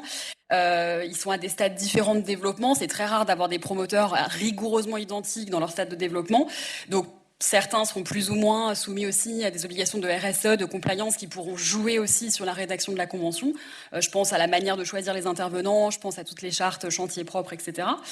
Et puis au-delà de ça, il y a un facteur humain aussi. Il y a des divergences d'approche, de méthode. On n'a pas la même appétence pour le risque aussi. Donc tout ça peut créer des difficultés. Il y a aussi la rotation du personnel qui complexifie la gestion. Et puis, ce qui revient souvent des directeurs de programme, c'est le fait que finalement on s'est beaucoup plus impliqué qu'un autre et que finalement à la toute fin, quand on fait l'état des comptes, c'est pas forcément fidèle à ce qui s'est passé et même si l'implication humaine elle est quantifiable, elle est quand même rarement décomptée dans le détail. Donc en général, on en revient à la lettre de la convention, donc d'où l'importance aussi de sa rédaction. Voilà, en tout cas, on l'a tous évoqué, les recours judiciaires entre promoteurs, ils sont rares parce que on privilégie les sorties amiables. En général, ça peut aussi se faire par des rachats de parts, mais c'est vrai qu'on est quand même entre confrères avec parfois un même réseau professionnel, une même scène aussi d'activité, donc on n'a aucun intérêt à user d'un pouvoir de nuisance contre l'autre. Voilà. En tout cas, force est de constater que la copromotion, elle est riche de multiples réflexions et comme d'autres outils qui ont été développés par la pratique, mais qui ont aussi su être saisis ensuite par la doctrine, je pense qu'il y a vraiment un bel avenir à réserver à ce dispositif singulier. Merci beaucoup.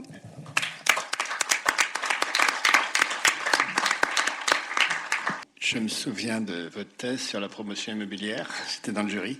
Et donc, je vois que vous alliez parfaitement maintenant la théorie et la pratique. Merci. Donc, maintenant, une autre pratique, celle des copromotions entre le secteur privé et le secteur public. Maître Leonetti, notaire associé chez Chevreux. Nous vous écoutons. Merci, Monsieur le Président. Et merci aux organisateurs de cette belle conférence de m'avoir invité à y participer. Donc, mon sujet, c'est la copromotion entre les intervenants du secteur privé et du secteur public. On va rester dans les pratiques exposées par Delphine Pellet, qui ne changent pas puisque ça reste de la copromotion, mais on change quand même d'univers. On change d'univers parce qu'on va avoir un acteur public qui sera associé de la structure. Et je vais essayer de dresser un peu le cadre général, de rappeler les grands principes et les cas spécifiques prévus par le législateur de ces partenariats qu'on appelle généralement les partenariats publics-privés institutionnalisés, sans chercher à y voir forcément de la commande publique, mais je reviendrai là-dessus. Alors pourquoi ces copromotions publiques-privées ? Parce que comme vous le savez, il y a des enjeux d'accès au foncier aujourd'hui, des enjeux de programmation qui doivent poursuivre un objectif de mixité sociale et fonctionnelle, qu'on va retrouver dans les PLU avec les servitudes de mixité sociale, qu'on va retrouver dans des appels à projets urbains avec des cahiers des charges qui vont imposer de plus en plus des équipes pluridisciplinaires, que tous les acteurs de la chaîne de production puissent se retrouver dans des équipes candidates à ces appels à projets. Et il y a donc une vraie porosité aujourd'hui dans la chaîne de valeur de la production de l'immobilier et qui conduit donc notamment les opérateurs publics et privés à s'associer donc dans des structures communes de promotion et parfois d'investissement. Véronique aura l'occasion d'y revenir. Cette démarche présente un intérêt immédiat de partenariat public-privé parce qu'il y a une maîtrise d'ouvrage unique, contrairement à ce qui a pu se pratiquer rarement, parce que c'est très complexe, au travers de groupements de commandes entre le public et le privé. Là, on a bien une SCCV qui est maître d'ouvrage unique d'une opération sur un seul programme avec une imbrication et une mixité sociale et fonctionnelle. Alors les autres motifs généralement avancés pour le développement de cette copromotion publique-privée se retrouvent très, très fortement dans ce qui a été dit auparavant, pour le promoteur, partager des risques, commercialisé, puisqu'on le verra ici que l'opérateur public peut se porter acquéreur d'une partie du programme réalisé par la SCCV. Donc ça peut être des enjeux de commercialisation en amont d'une partie du programme. Pour les personnes publiques, ça sera aussi bien souvent une façon de participer à la valeur future des fonciers qu'elles cèdent, autrement que par de simples clauses d'intéressement. Elles vont institutionnaliser en quelque sorte leur participation à la valeur future. Ce n'est généralement pas la seule raison mise en avant par les personnes publiques. On a les aménageurs publics qui mettent beaucoup en avant aussi, au travers de ces partenariats publics-privés, l'intérêt sur certains lots complexes ou pour certains objets d'expérimentation de faire des démonstrateurs avec le privé. Ils apportent leur concours finalement à des objets particulièrement complexes à développer ou des méthodes, des constructions spécifiques, et souhaitent justement participer au risque pour faire des démonstrateurs pour l'avenir. Et puis vous avez, je sais que c'est un sujet qui agite beaucoup aujourd'hui, vous avez les intérêts spécifiques des organismes de logements sociaux qui pourraient, au travers de ces SCCV, nous dit-on, acquérir les logements à prix coûtant, mieux participer de façon plus proche à la gouvernance de la société qui construit les logements en partie pour leur compte, et puis aussi drainer des capitaux privés vers des programmes qui contribuent à la réalisation de logements sociaux intermédiaires, et donc il y a une certaine mixité sociale. Donc je reviendrai assez longuement en fin de présentation sur le dispositif qui a été institué par la loi Allure, puis pérennisé par la loi Elan dans le Code de la construction et de l'habitation à cet égard. Quelles que soient les raisons avancées pour cette copromotion, à partir du moment où on parle d'un partenariat entre le secteur public et le secteur privé, deux questions vont inévitablement se poser, et je les traiterai successivement. D'abord, celle du respect du droit de la commande publique, et ensuite celle du respect des compétences, de l'objet des acteurs du secteur public qui vont participer à ce type de société. La question de la commande publique se pose à deux niveaux qu'il faut bien distinguer. D'abord, celui du choix de l'opérateur privé associé à la personne publique, et ensuite celui des contrats que la société va elle-même passer. Le fait de confier une opération qui relèverait d'une commande publique à une SCCV suppose en principe pour l'associé public de mettre en concurrence l'associé privé. Il est donc fondamental de savoir si l'opération prévue, l'objet de la société, entrera dans le champ de la commande publique. Et pour ça, il faut rechercher, je ne rentre pas dans les détails, si finalement elle permet de répondre à un besoin propre de l'associé public. Et si on est dans ce cadre-là, il faudra ensuite rechercher si on n'entre ou pas dans une dérogation aux règles de publicité et de mise en concurrence. J'y reviendrai un peu plus longuement. Dans ce cadre, il y a donc deux grandes hypothèses à avoir à l'esprit. Première hypothèse, l'opération se situe complètement dans le champ de la commande publique et n'entre dans aucune dérogation aux règles de publicité et de mise en concurrence qu'impose le droit de la commande publique. Et à cet égard, le droit de l'Union européenne, de façon assez pragmatique, la Cour de justice puis la Commission, ont reconnu que dans la mesure où la société a pour but, pour un pouvoir adjudicateur, c'est donc les personnes soumises au droit de la commande publique, de confier la réalisation d'un ouvrage ou d'une opération à un opérateur économique qui a vocation donc à être associé dans une structure commune, l'obligation de publicité et de mise en concurrence qui normalement porte sur la passation du contrat peut se faire au moment du choix de l'associé, donc au niveau du choix de l'associé, de la société qui aura donc comme objet de réaliser cette opération. C'est ce qu'on appelle donc les PPPI, donc les partenariats publics-privés institutionnalisés, qui ont été développés en France essentiellement dans le cadre des CEMOP, je vous dirai pourquoi, donc les sociétés d'économie mixte à opération unique, et plutôt pour des concessions de travaux ou de services que pour des marchés. C'est une hypothèse qui, à la vérité, me semble aujourd'hui assez éloignée de la réalité des opérations de développement immobilier qui portent sur des programmes mixtes, car elle implique, au fond, de mettre en concurrence le promoteur, alors que bien souvent, Ça ne sera pas toujours le cas, mais le promoteur sera titré sur le foncier et n'aura évidemment aucune envie d'être mis en concurrence par son futur associé public pour réaliser une opération pour son compte.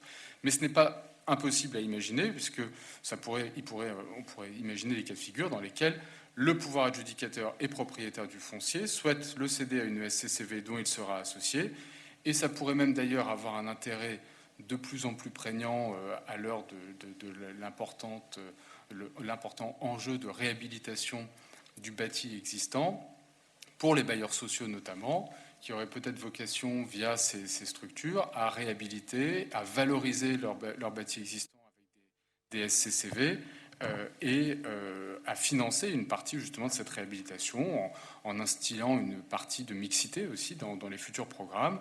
Ça suppose bien sûr de s'assurer qu'on est dans le champ de la VFA et pas de la VIR, comme l'ont rappelé Gwenaëlle et Madame Goyer tout à l'heure. On pourra y revenir. Alors, donc, c'est pas un cas qu'on rencontre beaucoup en pratique, ce cas où on est vraiment dans le champ de la commande publique pour des opérations de développement immobilier, mais comme je disais, ça pourrait se présenter.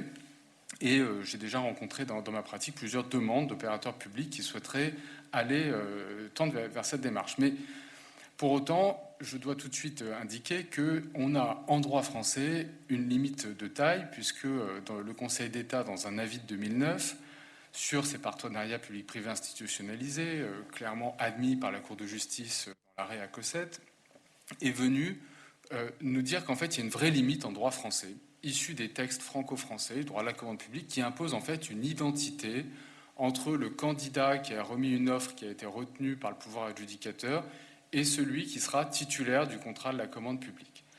Et donc le Conseil d'État vous dit que dans ces conditions-là, la constitution, au stade de la passation du contrat de la commande publique, la constitution d'une société à capital mixte à laquelle l'opérateur privé serait tenu de participer n'est pas possible et ne peut pas être prévue en l'état actuel du droit français. Alors c'est malheureusement une règle franco-française qui n'empêche pas la création de PPPI puisqu'il y a des textes spéciaux.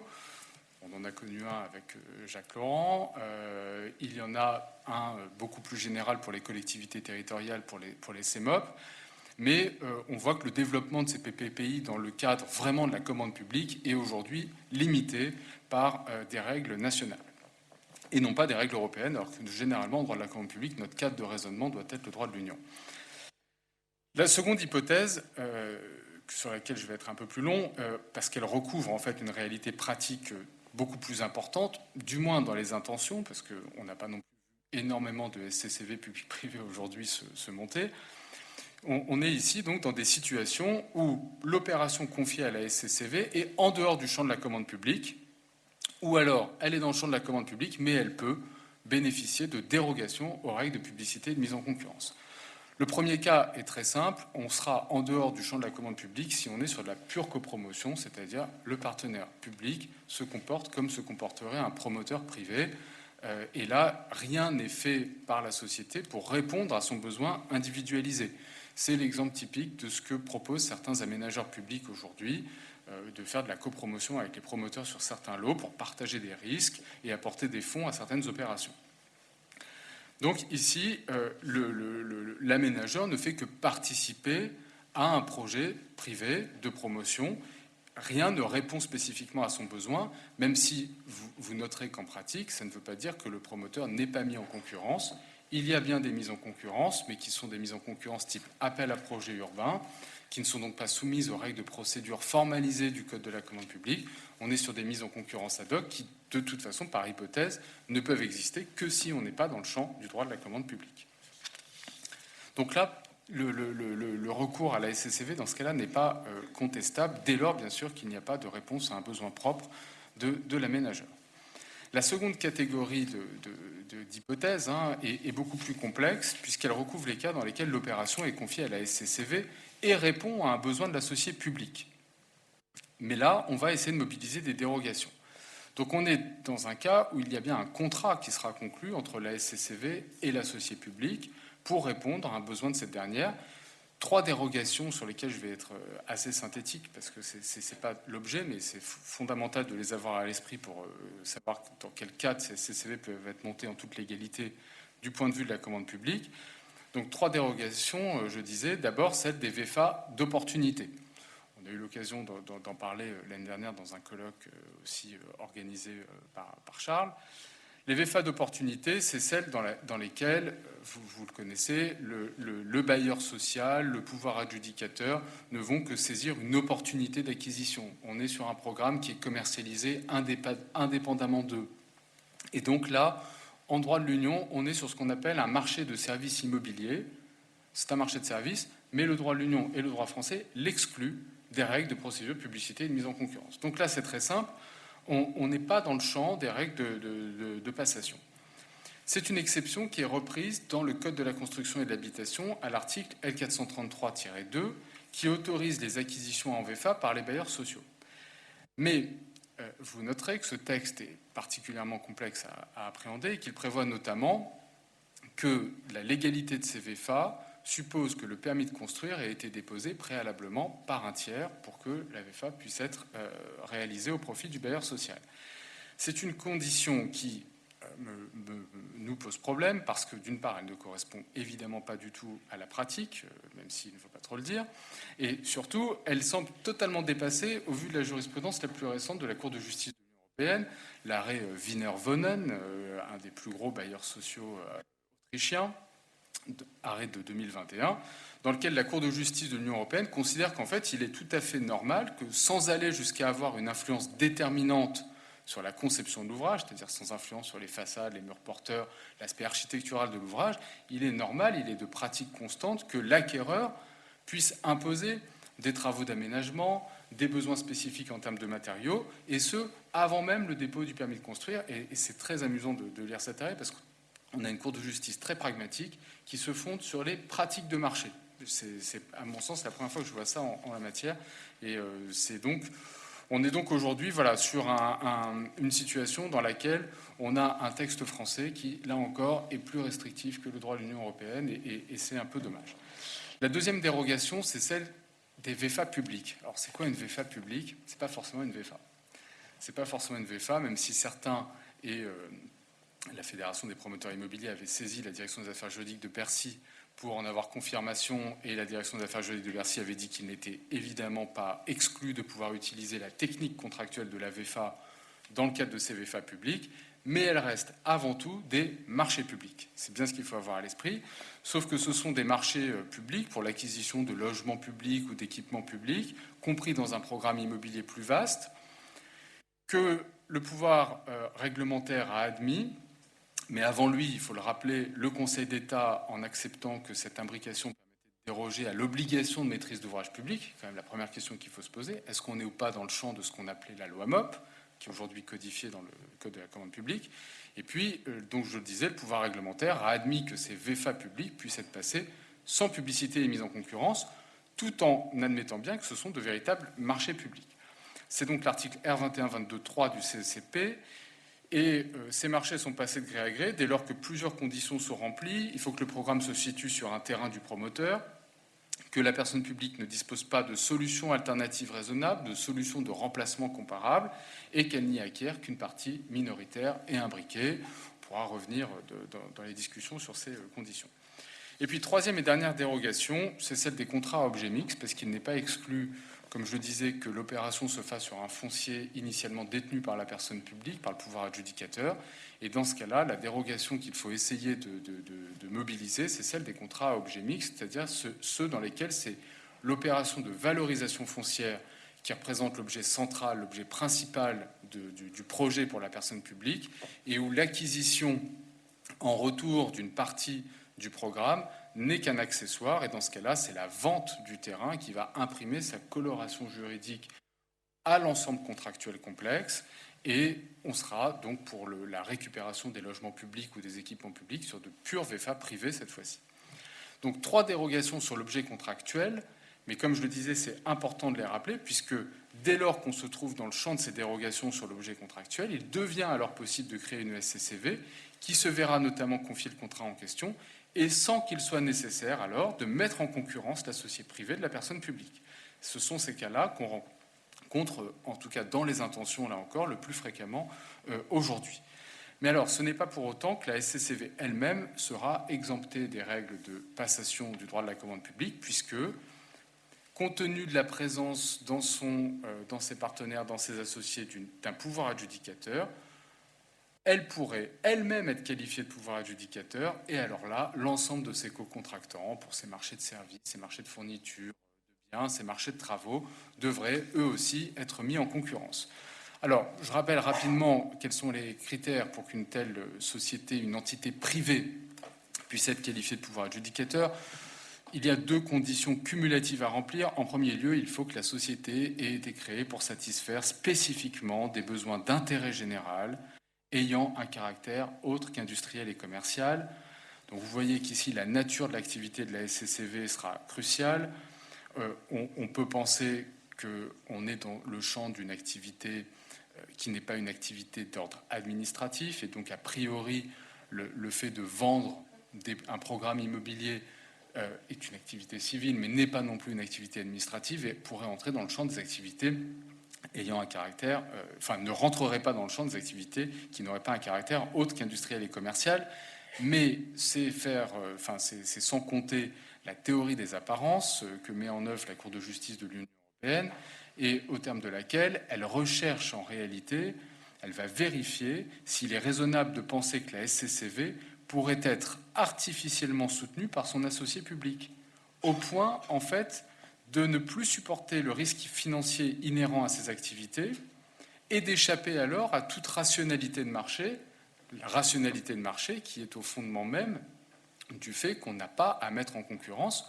Dit autrement, c'est parce qu'on considère que les pouvoirs adjudicateurs n'ont pas forcément une rationalité de marché qu'il existe le droit de la commande publique, puisqu'il faut les obliger, en quelque sorte, à avoir des procédures transparentes et d'égalité de traitement pour que toutes les entreprises aient un égal accès à la commande publique. Donc si elle perd sa rationalité de marché, la SCCV peut devenir elle-même un pouvoir adjudicateur.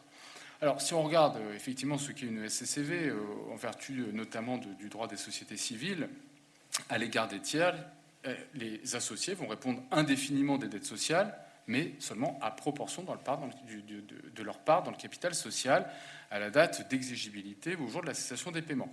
Il n'y a donc pas de garantie illimitée de la personne publique, et on peut aussi penser que le fait qu'il y ait des associés privés, d'autant plus s'ils sont majoritaires dans le capital de la société, serait de nature à réintroduire une prise de décision qui correspond à celle d'un acteur privé qui doit assumer les conséquences économiques et financières de ses choix. Mais vous l'avez compris, c'est du cas par cas. Il faudra donc démontrer au cas par cas que l'associé public ne se porte pas garant de la société et n'assumera qu'une part limitée des éventuels déficits de celle-ci. En second lieu, deuxième condition cumulative, il faut qu'il y ait une influence publique. Et elle sera caractérisée dès lors que une des 3 conditions suivantes est remplie. Je les cite vite, c'est soit une activité financée majoritairement par le public, soit un contrôle du pouvoir adjudicateur, soit une nomination de plus de la moitié des membres des organes de gestion et d'administration de la société. Là encore, on va être sur une appréciation in concreto. Il faut regarder si la société publique peut être considérée comme influençant les décisions stratégiques. Je ne parle pas ici de l'influence sur le programme, mais des décisions. Les deux peuvent être distingués.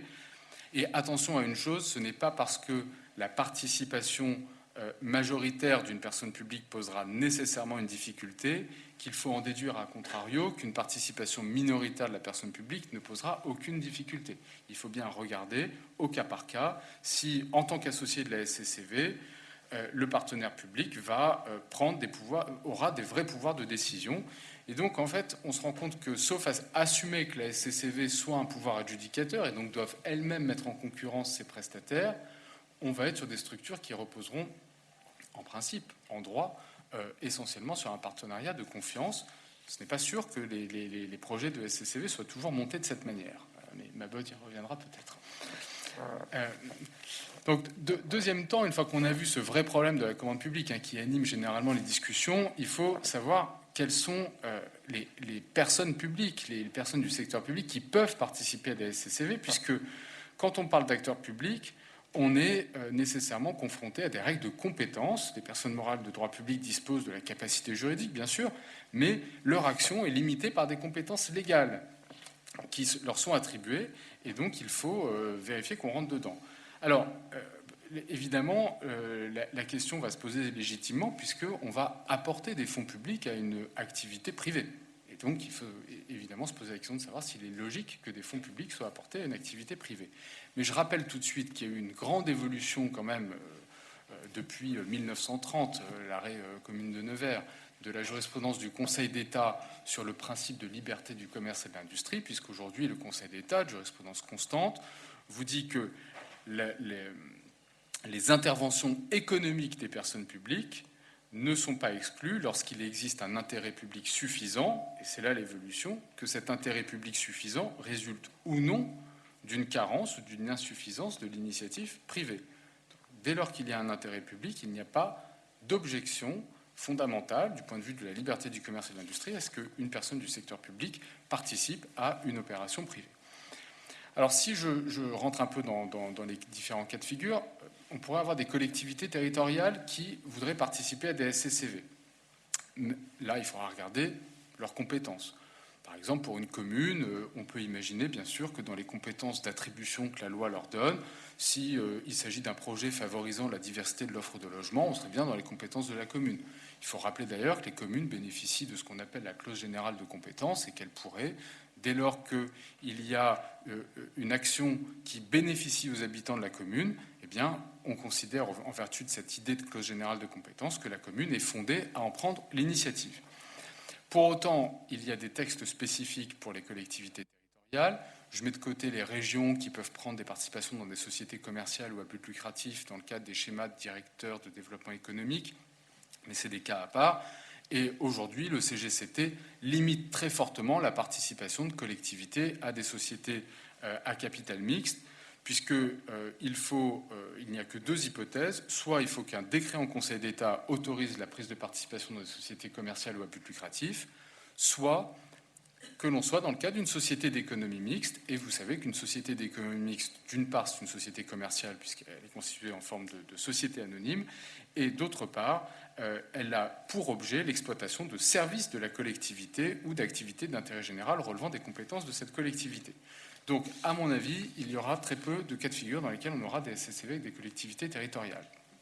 Il en va autrement pour les établissements publics sectoriels, c'est-à-dire ceux qui ont des missions propres, indépendamment de l'exercice d'une compétence territoriale. Pour eux, il faut évidemment que l'opération entre dans leur principe de spécialité et il faut s'assurer que les textes organisent la constitution de filiales de ces établissements publics. C'est les deux points qu'il faut vérifier dans les textes. Mais vous constaterez, je citerai juste quelques exemples pour ne pas être trop long, que ces derniers temps, on a une profusion de textes qui tendent à favoriser cette association du public et du privé pour les établissements publics sectoriels. On a le cas pour les aménageurs publics. Vous avez notamment le PAPS ou Grand Paris Aménagement qui peuvent qui sont expressément habilités à créer des filiales et à acquérir des participations dans des sociétés dont l'objet concourt à la réalisation de leur mission.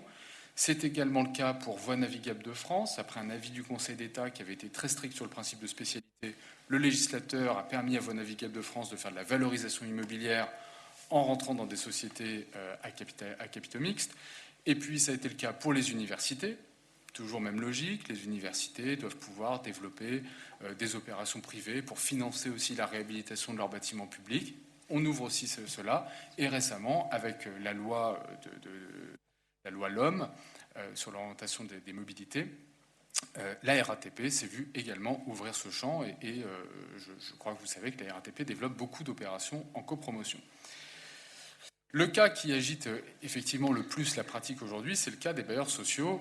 Même principe, principe de spécialité et principe de compétence législative.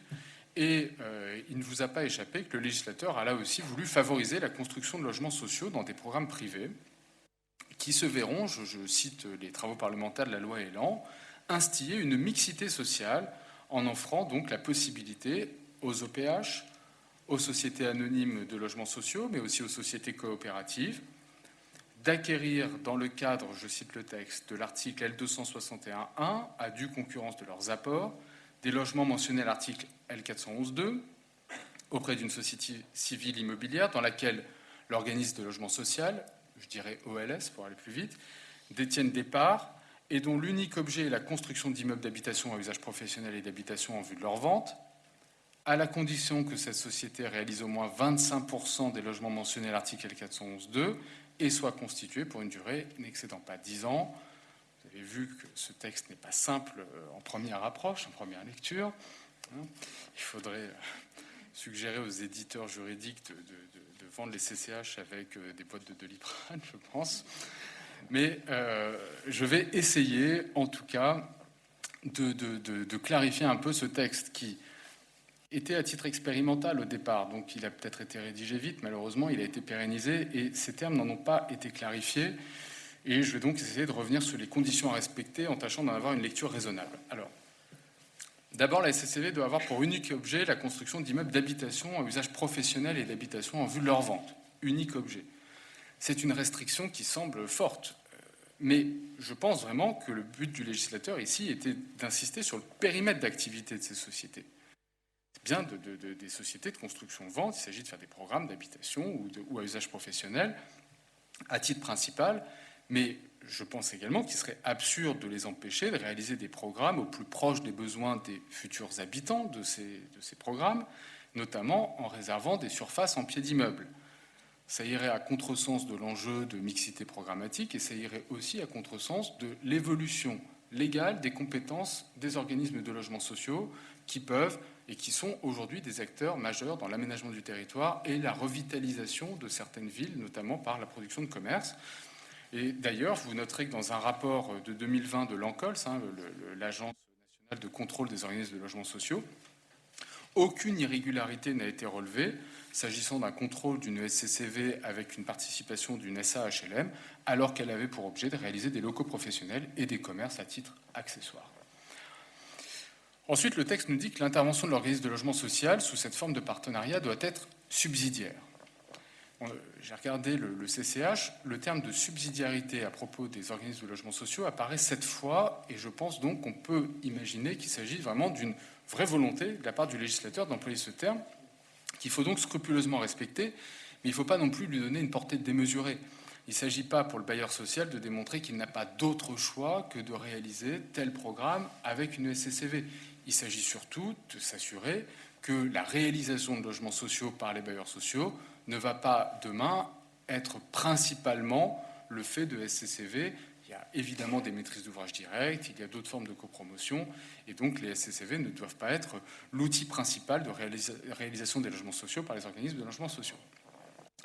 Le texte indique ensuite que l'organisme de logement social doit acquérir auprès de la SCCV des logements dans le cadre d'une vente d'immeubles à construire. Autrement dit, on n'est clairement pas ici dans le cadre d'une simple copromotion. Il y a bien ensuite un contrat à passer entre la société et l'un de ses associés, qui sera une VFA ou une vente à terme, en tout cas une vente d'immeubles à construire. Et il faut que cette vente porte sur des logements mentionnés à l'article L411-2 du CCH. Cet article vise principalement les logements locatifs conventionnés, donc PLS, PLUS, PLAI, et les logements en accession sociale. Notez qu'il ne recouvre pas, en tout cas depuis le 1er janvier 2020, les logements locatifs intermédiaires qui ont été sortis de ce qu'on appelle le service d'intérêt économique général au sens du droit de l'Union européenne.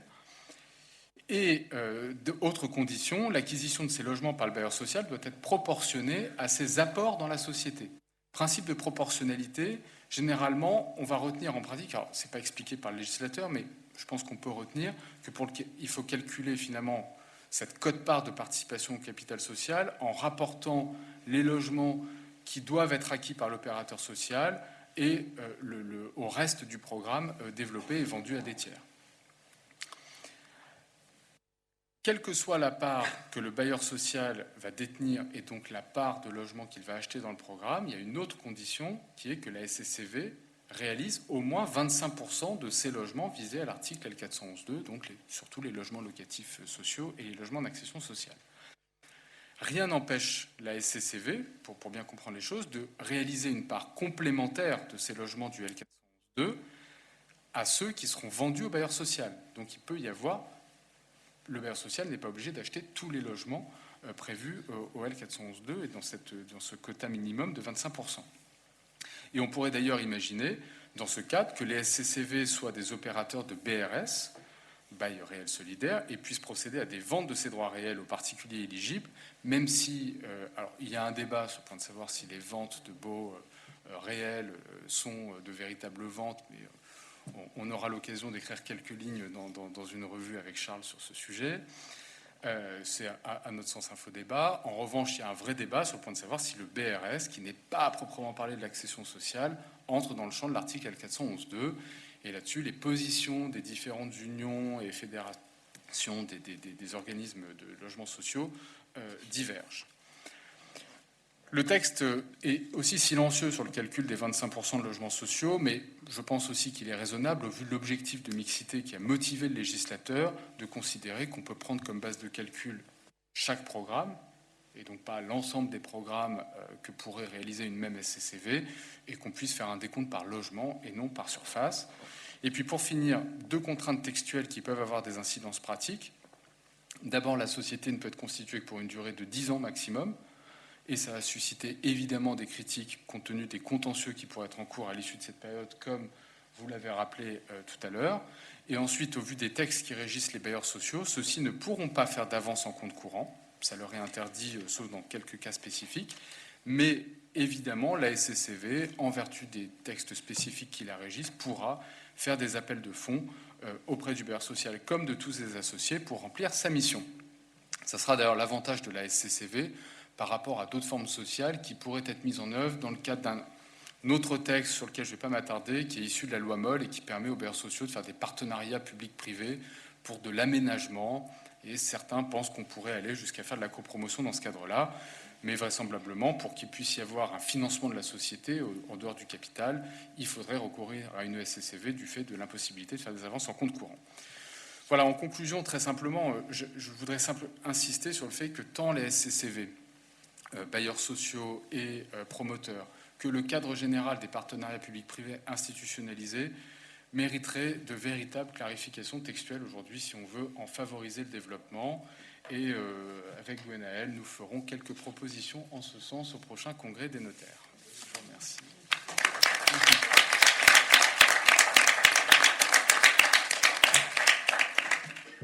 Merci de nous avoir ouvert les yeux sur ces difficultés de ce partenariat public-privé. Et je me demandais en vous écoutant quel était le code le plus mal écrit du code de la construction, du code de la commande publique, mais je pense qu'il y a débat. Alors, sans plus tarder, on va laisser la place à la table ronde. Je vais laisser la place au directeur de Juridim d'animer cette table ronde en remerciant encore tous les intervenants de ce matin.